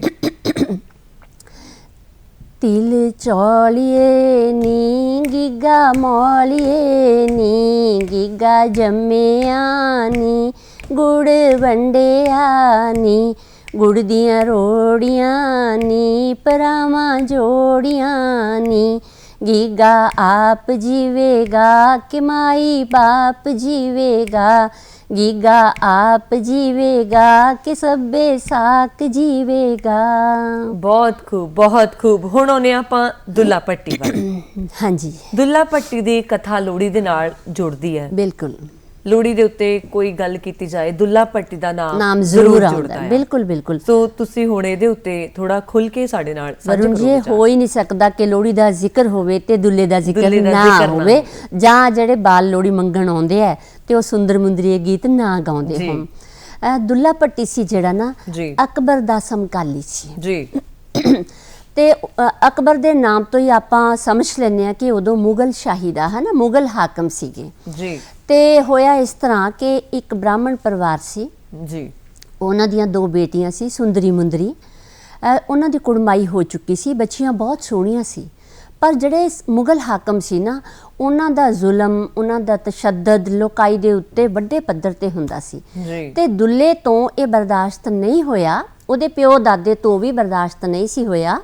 ਪਿੰਡੀ ਭੱਟੀਆਂ ਦਾ ਸੀ, ਅੱਜ ਕੱਲ੍ਹ ਲਹਿੰਦੇ ਪੰਜਾਬ ਦੇ ਵਿੱਚ ਆਉਂਦਾ ਪਿੰਡੀ ਭੱਟੀਆਂ ਜੀ। ਤੇ ਦੁੱਲੇ ਨੇ ਬਗਾਵਤ ਕੀਤੀ। ਉਹ ਬ੍ਰਾਹਮਣ ਪਿਤਾ ਦੁੱਲੇ ਦੇ ਕੋਲ ਬੇਨਤੀ ਕਰਨ ਆਇਆ ਜੀ ਕਿ ਹਾਕਮ ਜ਼ਬਰਦਸਤੀ ਉਹਨਾਂ ਦੀਆਂ ਧੀਆਂ ਨੂੰ ਹੈ ਨਾ ਆਪਣੇ ਘਰ ਰੱਖਣਾ ਚਾਹੁੰਦਾ ਹੈ ਜੀ, ਤੇ ਕਿਸੇ ਤਰ੍ਹਾਂ ਇਸ ਸਮੱਸਿਆ ਦਾ ਹੱਲ ਕਰੋ। ਤਾਂ ਦੁੱਲੇ ਭੱਟੀ ਨੇ ਜਿਸ ਦਿਨ ਵਿਆਹ ਤੈਅ ਹੋਇਆ ਸੀ ਜੀ, ਉਸ ਦਿਨ ਵਿਆਹ ਕਰਨ ਲਈ ਕੁੜੀਆਂ ਦੇ ਸਹੁਰਿਆਂ ਨੂੰ, ਜਿਹੜੇ ਉਹਨਾਂ ਬੱਚੀਆਂ ਦਾ ਡੋਲਾ ਲਿਆਉਣ ਵਾਸਤੇ ਤਿਆਰ ਨਹੀਂ ਸੀ, ਮੁਗਲ ਹਾਕਮਾਂ ਤੋਂ ਡਰਦੇ ਹੋਏ ਉਹਨਾਂ ਨੂੰ ਮਨਾਇਆ ਤੇ ਰਾਤ ਦੇ ਹਨੇਰੇ ਵਿੱਚ ਜੰਗਲ 'ਚ ਅੱਗ ਬਾਲ ਕੇ ਉਹਨਾਂ ਲੜਕੀਆਂ ਦਾ ਉਹਨੇ ਵਿਆਹ ਕੀਤਾ। ਤੇ ਉਦੋਂ ਉਹਦੇ ਕੋਲ ਹੋਰ ਰਾਤ ਦੇ ਹਨੇਰੇ 'ਚ ਕੁਝ ਨਹੀਂ ਸੀ, ਪਿੰਡਾਂ 'ਚੋਂ ਜੋ ਇਕੱਠਾ ਕੀਤਾ ਉਹ ਕੁੜੀਆਂ ਨੂੰ ਦਾਨ ਵਜੋਂ ਦਿੱਤਾ ਗਿਆ ਤੇ ਦੁੱਲੇ ਨੇ ਆਪਣੇ ਵੱਲੋਂ ਉਹਨਾਂ ਬੱਚੀਆਂ ਦੀ ਝੋਲੀ ਦੇ ਵਿੱਚ ਸੇਰ ਸ਼ੱਕਰ ਪਾਈ ਸੀ ਜੀ। ਤੇ ਜਦੋਂ ਮੁਗਲ ਹਾਕਮਾਂ ਨੂੰ ਪਤਾ ਲੱਗਿਆ ਕਿ ਆਹ ਕੰਮ ਹੋ ਗਿਆ ਤਾਂ ਦੁੱਲੇ ਦੇ ਉੱਤੇ ਉਹਨਾਂ ਨੇ ਹਮਲਾ ਕੀਤਾ। ਦੁੱਲਾ ਜੇਤੂ ਹੋ ਕੇ ਉੱਭਰਿਆ ਤੇ ਦੁੱਲੇ ਦੇ ਜੇਤੂ ਹੋਣ ਦੀ ਖੁਸ਼ੀ ਦੇ ਵਿੱਚ ਲੋਹੜੀ ਮਨਾਈ ਜਾਣ ਲੱਗੀ। ਇਸ ਕਰਕੇ ਉਸ ਕਾਲ 'ਚ ਅਕਬਰ ਦੇ ਵੇਲੇ ਗੁਰੂ ਨਾਨਕ ਦੇਵ ਜੀ ਨੇ ਵੀ ਔਰਤ ਦੀ ਲਾਜ ਪਤ ਰੱਖਣ ਜਾਂ ਔਰਤ ਨੂੰ ਜਿਹੜਾ ਮਾਣ ਸਤਿਕਾਰ ਮਿਲਣਾ ਚਾਹੀਦਾ ਹੈ ਉਹਦੀ ਗੱਲ ਕੀਤੀ ਸੀ। ਇਸ ਤਰ੍ਹਾਂ ਲੋਕ ਨਾਇਕ ਦੁੱਲਾ ਬਣਿਆ ਤੇ ਲੋਹੜੀ ਦੇ ਵੇਲੇ, ਕਿਉਂਕਿ ਜਿਹੜੇ ਉਧਾਲੇ ਹੁੰਦੇ ਸੀ ਨਾ ਉਹਨਾਂ ਸਮਿਆਂ 'ਚ ਬਹੁਤ ਉਧਾਲੇ ਹੁੰਦੇ ਸੀ, ਬਿਲਕੁਲ ਜੀ, ਜ਼ਬਰਦਸਤੀ ਚੱਕ ਕੇ ਲਿਜਾਇਆ ਜਾਂਦਾ ਸੀਗਾ। ਤਾਂ ਦੁੱਲੇ ਨੇ ਧੀਆਂ ਭੈਣਾਂ ਦੀ ਰਾਖੀ ਕੀਤੀ, ਬਿਲਕੁਲ। ਤਾਂ ਉਹਦੀ ਪ੍ਰਸ਼ੰਸਾ 'ਚ ਉਹਨੂੰ ਸ਼ਰਧਾਂਜਲੀ ਦੇਣ ਲਈ ਆਪਾਂ ਲੋਹੜੀ ਤੇ ਗੀਤ ਗਾਉਨੇ ਆ। ਕਹਿੰਦੇ ਨਾ ਗੀਤ ਜੀ, ਕਹਿੰਦੇ ਨਾ ਕੋਈ ਰੱਬਾ ਐਸਾ ਦਿਨ ਵੀ ਆਵੇ ਜਦੋਂ ਹਰ ਕੋਈ ਧੀਆਂ ਦੀ ਲੋਹੜੀ ਪਾਵੇ। ਹੁਣ ਧੀਆਂ ਦੀ ਲੋਹੜੀ ਪਾਈ ਜਾਣ ਲੱਗ ਪਈ, ਪਰ ਦੁੱਲਾ ਭੱਟੀ ਦਾ ਸੰਬੰਧ ਲੜਕੀਆਂ ਦੇ ਨਾਲ ਹੈ, ਫਿਰ ਮੁੰਡਿਆਂ ਦੀ ਲੋਹੜੀ ਕਿੱਦਾਂ ਪੈਣ ਲੱਗ ਗਈ? ਇਹ ਸਵਾਲ ਮੈਂ ਜ਼ਰੂਰ ਪੁੱਛੂੰਗੀ ਪ੍ਰੋਗਰਾਮ ਗੱਲਾਂ ਤੇ ਗੀਤ ਦੇ ਵਿੱਚ, ਪਰ ਆਓ ਹੁਣ ਆਪਾਂ ਪਹਿਲਾਂ ਆਨੰਦ ਮਾਣਦੇ ਹਾਂ ਲੋਹੜੀ ਦੇ ਗੀਤ ਦਾ। ਕੁੜੀਆਂ ਚਿੜੀਆਂ ਇਕੱਠੀਆਂ ਹੋ ਕੇ ਲੋਹੜੀ ਮੰਗਣ ਆਈਆਂ, ਸਾਰੇ ਪਿੰਡ ਵਿੱਚ ਘਰ ਘਰ ਜਾ ਕੇ ਦਿੰਦੀਆਂ ਫਿਰ ਵਧਾਈਆਂ, ਸਾਰੇ ਪਿੰਡ ਵਿੱਚ ਘਰ ਘਰ ਜਾ ਕੇ ਦਿੰਦੀਆਂ ਫਿਰ ਵਧਾਈਆਂ। ਛੋਟੀਆਂ ਵੱਡੀਆਂ ਧੀਆਂ ਦੀ ਨਹੀਂ ਗੱਲ ਕਿਸੇ ਨੇ ਮੋੜੀ, ਛੋਟੀਆਂ ਵੱਡੀਆਂ ਧੀਆਂ ਦੀ ਨਹੀਂ ਗੱਲ ਕਿਸੇ ਨੇ ਮੋੜੀ। ਬੀਬੀ ਦੇ ਲੋਹੜੀ ਤੇਰੀ ਜੀਵੇ ਜੋੜੀ, ਬੀਬੀ ਦੇ ਲੋਹੜੀ ਤੇਰੀ ਜੀਵੇ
ਤੁਸੀਂ ਦੇਖ ਰਹੇ ਹੋ ਪ੍ਰੋਗਰਾਮ ਗੱਲਾਂ ਤੇ ਗੀਤ। ਸਾਡੇ ਨਾਲ ਨੇ ਡਾਕਟਰ ਰਾਜਵੰਤ ਕੌਰ ਪੰਜਾਬੀ। ਲੋਹੜੀ ਦੇ ਉੱਤੇ ਆਪਾਂ ਕਰ ਰਹੇ ਹਾਂ ਗੱਲਬਾਤ। ਦੁੱਲਾ ਭੱਟੀ ਦੀ ਗੱਲ ਚੱਲੀ ਹੈ, ਉਹ ਸਵਾਲ ਵੀ ਜਿਹੜਾ ਮੈਂ ਕਿਹਾ ਸੀ ਪੁੱਛਣਾ ਉਹ ਵੀ ਪੁੱਛੂੰਗੀ, ਲੇਕਿਨ ਉਸ ਤੋਂ ਪਹਿਲਾਂ ਮੈਂ ਕਹਿੰਦੀ ਇੱਕ ਵਾਰੀ ਸੁੰਦਰ ਮੁੰਦਰ ਇਹ ਹੋ ਜਾਵੇ ਤਾਂ ਜੋ ਲੱਗੇ ਵਾਕਈ ਲੋਹੜੀ ਦੀ ਗੱਲਬਾਤ ਹੋ ਰਹੀ ਆ। ਤੁਸੀਂ ਮੇਰਾ ਸਾਥ ਦੇਣਾ, ਮੈਂ ਹੋਏ ਕਹਿ ਦੂੰਗੀ। ਜੀ ਜੀ ਜੀ ਠੀਕ ਹੈ ਜੀ। ਸੁੰਦਰ ਮੁੰਦਰੀਏ ਹੋਏ ਤੇਰਾ ਕੌਣ ਵਿਚਾਰਾ ਹੋਏ, ਦੁੱਲਾ ਭੱਟੀ ਵਾਲਾ ਹੋ, ਦੁੱਲੇ ਦੀ ਧੀ ਵਿਆਹੀ ਹੋ, ਸੇਰ ਸ਼ੱਕਰ ਪਾਈ ਹੋ, ਕੁੜੀ ਦਾ ਲਾਲ ਪਟਾਕਾ ਹੋ, ਕੁੜੀ ਦਾ ਸਾਲੂ ਪਾਟਾ ਹੋ, ਸਾਲੂ ਕੌਣ ਸਮੇਟੇ ਹੋਏ, ਚਾਚੇ ਚੂਰੀ ਕੁੱਟੀ ਹੋਏ, ਜ਼ਿਮੀਦਾਰਾਂ ਲੁੱਟੀ ਹੋਏ, ਜ਼ਿਮੀਦਾਰ ਸਦਾਏ ਹੋਏ, ਗਿਣ ਗਿਣ ਪੌਲੇ ਲਾਏ ਹੋਏ, ਇੱਕ ਪੌਲਾ ਕੱਸ ਗਿਆ, ਜ਼ਿਮੀਦਾਰ ਵੋਟੀ ਲੈ ਕੇ ਨੱਸ ਗਿਆ। ਮੈਨੂੰ ਨਾ ਯਾਦ ਆ ਗਿਆ, ਕੁੜੀਆਂ ਦਾ ਵੀ ਹੁੰਦਾ ਸੀ ਨਾ ਇੱਕ, ਚੰਨਾ ਵੇ ਤੇਰੀ ਚਾਨਣੀ, ਤਾਰਿਆਂ ਵੇ ਤੇਰੀ ਲੋ, ਵੇ ਹੋ ਤਾਰਿਆਂ ਵੇ ਤੇਰੀ ਲੋ, ਚੰਨ ਦੀਆਂ ਪੱਕੀਆਂ ਖਾ ਲਈਆਂ, ਤਾਰੇ ਦੀਆਂ ਰਹਿ ਗਈਆਂ ਹੋ, ਵੇ ਹੋ ਤਾਰੇ ਦੀਆਂ ਰਹਿ ਗਈਆਂ ਹੋ। ਉਹ ਕੁੜੀਆਂ ਵਾਲੀ ਚੀਜ਼ ਆ ਜਾਂਦੀ ਨਾ ਸਾਹਮਣੇ, ਗਿੱਧਿਆਂ ਤੇ ਬੋਲੀਆਂ ਦੀ ਗੱਲ ਗੀਤਾਂ ਦੀ ਹੁੰਦੀ ਹੋਵੇ, ਮੱਲੋ ਮੱਲੀ ਤੁਹਾਨੂੰ ਚੇਤਾ ਆਉਣ ਲੱਗਦੇ ਆ। ਬਿਲਕੁਲ। ਚੰਨਾ ਵੀ ਤੇਰੀ ਚਾਨਣੀ, ਤਾਰਿਆ ਵੀ ਤੇਰੀ ਲੋ, ਚੰਨ ਦੀਆਂ ਪੱਕੀਆਂ ਖਾ ਲਈਆਂ, ਤਾਰਾ ਕਰੇ ਰਸੋ। ਵਾਹ, ਇਹ ਮੈਨੂੰ ਲੱਗਦਾ ਮਾਲਵੇ ਵਾਲਿਆਂ ਦਾ ਆ, ਸਾਡਾ ਦੁਆਬੇ ਵਾਲਾ ਸੀ। ਤੇ ਹੁਣ ਮੇਰਾ ਸਵਾਲ ਉਹੀ ਵਾਲਾ ਜਿਹੜਾ ਆਪਣਾ ਰੁਕਿਆ ਹੋਇਆ ਕਿ ਸੀਗੀਆਂ ਤਾਂ ਕੁੜੀਆਂ ਦੀਆਂ ਖੁਸ਼ੀਆਂ ਬਦਲ ਗਈਆਂ ਮੁੰਡਿਆਂ। ਬਿਲਕੁਲ ਬਿਲਕੁਲ। ਉਹਨਾਂ ਧੀਆਂ ਦੀ ਲਾਜਪਤ ਜਸ਼ਨ, ਧੀਆਂ ਦੇ ਜਨਮ ਦਾ ਮਨਾਉਣ ਦੀ ਗੱਲ ਹੋਈ ਸੀ, ਪਰ ਜਗੀਰਦਾਰੀ ਸਮਾਜ ਨੇ, ਪੁਰਸ਼ ਪ੍ਰਧਾਨ ਸਮਾਜ ਦੀਆਂ ਰੁਚੀਆਂ ਨੇ ਇਹਨੂੰ ਹੌਲੀ ਹੌਲੀ ਕਰਕੇ ਮੁੰਡੇ ਦੇ ਜਨਮ ਨਾਲ ਜੋੜਤਾ, ਮੁੰਡੇ ਦੇ ਵਿਆਹ ਨਾਲ ਜੋੜਤਾ। ਅਸਲ ਵਿੱਚ ਤਿਉਹਾਰ ਤਾਂ ਜੀਵਨ ਦੀ ਖੁਸ਼ੀ ਮਨਾਉਣ ਦੇ ਨਾਲ ਜੁੜੇ ਹੋਏ ਨੇ। ਬਿਲਕੁਲ। ਔਰ ਇਹ ਸਿਰਫ ਮੁੰਡੇ ਦੇ ਨਾਲ ਨਹੀਂ ਜੁੜਨਾ ਚਾਹੀਦਾ ਜਨਮ ਨਾਲ, ਇਹ ਤਾਂ ਔਲਾਦ ਦੇ ਨਾਲ ਜੁੜਨਾ ਚਾਹੀਦਾ ਕਿ ਇਸ ਔਲਾਦ ਦੀ ਪ੍ਰਾਪਤੀ ਹਰ ਜੋੜੇ ਨੂੰ ਹੋਵੇ ਜੀ। ਤਾਂ ਇਹ ਬਹੁਤ ਖੁਸ਼ੀ ਦੀ ਗੱਲ ਹੈ ਕਿ ਦੁਬਾਰਾ ਫੇਰ ਚੇਤਨਾ ਸਾਡੇ ਲੋਕਾਂ ਵਿੱਚ ਆ ਰਹੀ ਹੈ, ਦੁਬਾਰਾ ਅਸੀਂ ਫੇਰ ਜਾਗਰੂਕ ਹੋ ਰਹੇ ਹਾਂ। ਸਰਕਾਰਾਂ ਵੀ ਇਸ ਪਾਸੇ ਐਫਰਟ ਕਰ ਰਹੀਆਂ ਨੇ, ਬਹੁਤ ਸਾਰੀਆਂ ਸੰਸਥਾਵਾਂ ਵੀ ਕਰ ਰਹੀਆਂ ਨੇ। ਅਸੀਂ ਜਿਵੇਂ ਕਹਿੰਦੇ ਨੇ ਨਾ ਕਿ ਪੁੱਤਾਂ ਦੀ ਘੋੜੀ, ਤਾਂ ਮੈਂ ਅਕਸਰ ਕਹਿੰਦੀ ਹਾਂ ਕਿ ਪੁੱਤਾਂ ਦੀ ਘੋੜੀ ਧੀਆਂ ਦੀ ਲੋਹੜੀ। ਸਾਨੂੰ ਧੀਆਂ ਦੀ ਲੋਹੜੀ ਮਨਾਉਣੀ ਚਾਹੀਦੀ ਹੈ ਔਰ ਅਸੀਂ ਧੀਆਂ ਦੀ ਲੋਹੜੀ ਮਨਾਉਣ ਲੱਗ ਪਏ ਹਾਂ। ਬਹੁਤ ਸਾਰੀਆਂ ਸੰਸਥਾਵਾਂ ਨੇ ਹਰ ਲੋਹੜੀ ਦੇ ਉੱਤੇ ਸਮਾਜ 'ਚ ਅਲੱਗ-ਅਲੱਗ ਖੇਤਰਾਂ 'ਚ ਪ੍ਰਾਪਤੀ ਕਰਨ ਵਾਲੀਆਂ ਧੀਆਂ ਨੂੰ ਸਨਮਾਨਿਤ ਕਰਦੇ ਨੇ। ਬਿਲਕੁਲ ਬਿਲਕੁਲ। ਤੇ ਵਰੁਣ ਜੀ, ਮੈਂ ਹੋਰ ਦੱਸਾਂ ਕਿ ਪੁਰਾਣੇ ਵੇਲਿਆਂ ਦੇ ਵਿੱਚ ਜਦੋਂ ਅੱਗ ਵਾਸਤੇ ਬਾਲਣ ਇਕੱਠਾ ਕੀਤਾ ਜਾਂਦਾ ਸੀ ਤੇ ਲੋਹੜੀ ਦੀ ਢਾਂਡੀ ਦੀ ਅੱਗ ਹੈ ਜਿਹੜੀ ਉਹ ਬੜੀ ਪਵਿੱਤਰ ਮੰਨੀ ਜਾਂਦੀ ਸੀ। ਜੰਗਲਾਂ 'ਚੋਂ ਲੱਕੜਾਂ ਕੱਟ ਕੇ ਲਿਆਉਂਦੇ ਸੀ ਔਰ ਸਾਰੇ ਜਾਣੇ ਉਸ ਲੋਹੜੀ ਦੀ ਅੱਗ ਵਾਸਤੇ ਸਹਿਯੋਗ ਦਿੰਦੇ ਸੀ। ਹਾਂਜੀ। ਔਰ ਕੀ ਹੋਇਆ, ਮਾਚਿਸ ਤੇ ਲਾਈਟਰ ਦੇ ਯੁੱਗ ਤੋਂ ਪਹਿਲਾਂ ਜਿਹੜੀ ਲੋਹੜੀ ਦੀ ਅੱਗ ਹੈ ਨਾ, ਉਹਨੂੰ ਚੁੱਲ੍ਹਿਆਂ ਵਿੱਚ ਦੱਬ ਕੇ ਸਾਂਭ ਲਿਆ ਜਾਂਦਾ ਸੀ। ਅੱਛਾ ਜੀ। ਔਰ ਆਮ ਘਰਾਂ ਵਿੱਚੋਂ ਅੱਗ ਮੰਗਣੀ ਹੈ ਜਿਹੜੀ ਨਾ ਸ਼ੁਭ ਨਹੀਂ ਸੀ ਮੰਨੀ ਜਾਂਦੀ। ਔਰ ਈਰਾਨ ਦਾ ਸ਼ਾਇਰ ਹੋਇਆ ਸ਼ੇਖ ਸਾਦੀ, ਉਹ ਗੁਲਿਸਤਾਨ ਦੇ ਵਿੱਚ ਲਿਖਦਾ ਕਿ ਗਰੀਬ ਦੇ ਘਰ ਵਿੱਚੋਂ ਕਦੇ ਅੱਗ ਨਾ ਮੰਗੀ, ਕਿ ਉਹ ਗਰੀਬ ਦੇ ਘਰ ਦੀ ਚਿਮਨੀ ਚੋਂ ਨਿਕਲਿਆ ਹੋਇਆ ਧੂੰਆਂ ਜਿਹੜਾ ਉਹ ਧੂੰਆਂ ਨਹੀਂ ਹੁੰਦਾ, ਉਹਦੇ ਦਿਲ ਦੀ ਆਹ ਹੁੰਦੀ ਹੈ। ਮਤਲਬ ਲੋਕ ਵਿਸ਼ਵਾਸ ਸੀ ਕਿ ਪਤਾ ਨਹੀਂ ਹੈ ਗਰੀਬ ਦੇ ਘਰੇ ਜਾਈਏ ਅੱਗ ਮੰਗਣ ਤੇ ਉਹਦੇ ਚੁੱਲ੍ਹੇ 'ਚ ਅੱਗ ਮਗਦੀ ਹੋਊਗੀ। ਗੋਹੇ ਪਾਥੀਆਂ ਤੇ ਵੀ ਗੀਤ ਹੋਣਗੇ। ਹਾਂ, ਬਹੁਤ ਸਾਰੇ ਗੀਤ ਨੇ। ਫਿਰ ਗੋਹੇ ਪਾਥੀਆਂ ਇਕੱਠੇ ਹੋਣ ਲੱਗ ਗਏ ਜੰਗਲ ਦੀਆਂ ਲੱਕੜਾਂ ਤੋਂ ਬਾਅਦ। ਤਾਂ ਜਦੋਂ ਉਹਨਾਂ ਨੇ ਗੋਹੇ ਪਾਥੀਆਂ ਲੱਕੜਾਂ ਮੰਗਣ ਜਾਣਾ ਤਾਂ ਫਿਰ ਉਦੋਂ ਗੀਤ ਗਾਉਣੇ ਕਿ ਜਿਹੜਾ ਦੇਸੀ ਗੋਇਆ ਗੋਇਆ, ਉਹ ਖਾਸੀ ਖੋਇਆ ਖੋਇਆ, ਜਿਹੜਾ ਦੇਸੀ ਲੱਕੜ ਉਹ ਖਾਸੀ ਸ਼ੱਕਰ। ਤੇ ਪਾਥੀਆਂ ਦਾ ਵੀ ਜ਼ਿਕਰ ਆਉਂਦਾ, ਦੇ ਨਿਮਾਈ ਪਾਥੀ ਤੇਰਾ ਪੁੱਤ ਚੜੇਗਾ ਹਾਥੀ, ਹਾਥੀ ਹੇਠ ਕਟੋਰਾ ਤੇਰੇ ਪੁੱਤ ਜੰਮੇਗਾ ਗੋਰਾ, ਗੋਰੇ ਨੇ ਖਾਧੀ ਟਿੱਕੀ ਤੇਰੇ ਪੁੱਤ ਪੋਤਰੇ 21 ਨੇ ਕੀਤੀ ਕਮਾਈ ਸਾਨੂੰ ਟੋਕਰਾ ਭਰ ਕੇ ਪਾਈ। ਔਰ ਜੇ ਕੋਈ ਘਰ ਨਹੀਂ ਸੀ ਦਿੰਦਾ ਨਾ ਲੋਹੜੀ ਤਾਂ ਕਹਿੰਦੇ ਸੀ ਹੁੱਕਾ ਬਈ ਹੁੱਕਾ ਇਹ ਘਰ ਭੁੱਖਾ।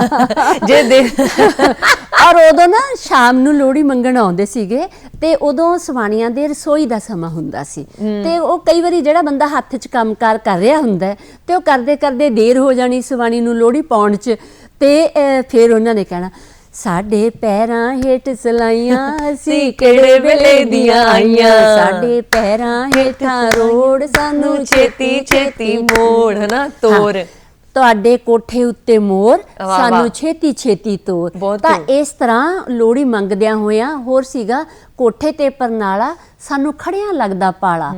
ਠੰਡ ਦਾ ਮੌਸਮ। ਅੱਛਾ ਫਿਰ ਇਹ ਵੀ ਹੈ ਕਿਉਂਕਿ ਲੋਹੜੀ ਦੀ ਅੱਗ ਵੱਡੀ ਬਾਲਣੀ ਹੈ ਨਾ, ਜੀ। ਸਾਰੇ ਸਮੂਹ ਨੇ ਸਮੁਦਾਇ ਨੇ ਇਕੱਠੇ ਹੋ ਕੇ ਮਨਾਣੀ ਹੈ ਤੇ ਬਾਲਣ ਬਹੁਤ ਜ਼ਿਆਦਾ ਚਾਹੀਦਾ ਹੈ। ਛੇਤੀ ਛੇਤੀ ਤੋਰ ਮਤਲਬ ਕੀ ਹੈ, ਅਸੀਂ ਦੂਜੇ ਘਰਾਂ ਦੇ ਵਿੱਚੋਂ ਵੀ ਬਾਲਣ ਇਕੱਠਾ ਕਰਨਾ ਹੈ। ਫਿਰ ਮੂੰਗਫਲੀਆਂ, ਰੇਵੜੀਆਂ, ਗੱਚਕ, ਜੀ। ਮੱਕੀ ਦੇ ਫੁੱਲੇ, ਜਿਹੜੀਆਂ ਇਹ ਚੀਜ਼ਾਂ ਵੀ ਜੀ। ਲੋਕ ਦਾਨ ਵਜੋਂ ਦੇਣ ਲੱਗ ਪਏ। ਮੈਨੂੰ ਯਾਦ ਹੈ ਨਾ, ਇਹ ਵੀ ਤਾਂ ਕਹਿੰਦੇ ਹੁੰਦੇ ਸੀ ਅਧੀਆ ਵੀ ਅਧੀਆ ਇਹ ਘਰ ਵਧੀਆ, ਜਿਹੜੇ ਨੇ ਵਧੀਆ ਜਿਹਨੇ ਦੇ ਦੇਣੀ ਜਿਹਨੇ ਲੋਹੜੀ ਦੇ ਦੇਣੀ। ਹਾਂ, ਉਹਨੂੰ ਅਸੀਸਾਂ ਦਿੱਤੀਆਂ ਜਾਂਦੀਆਂ ਸੀ। ਬਿਲਕੁਲ।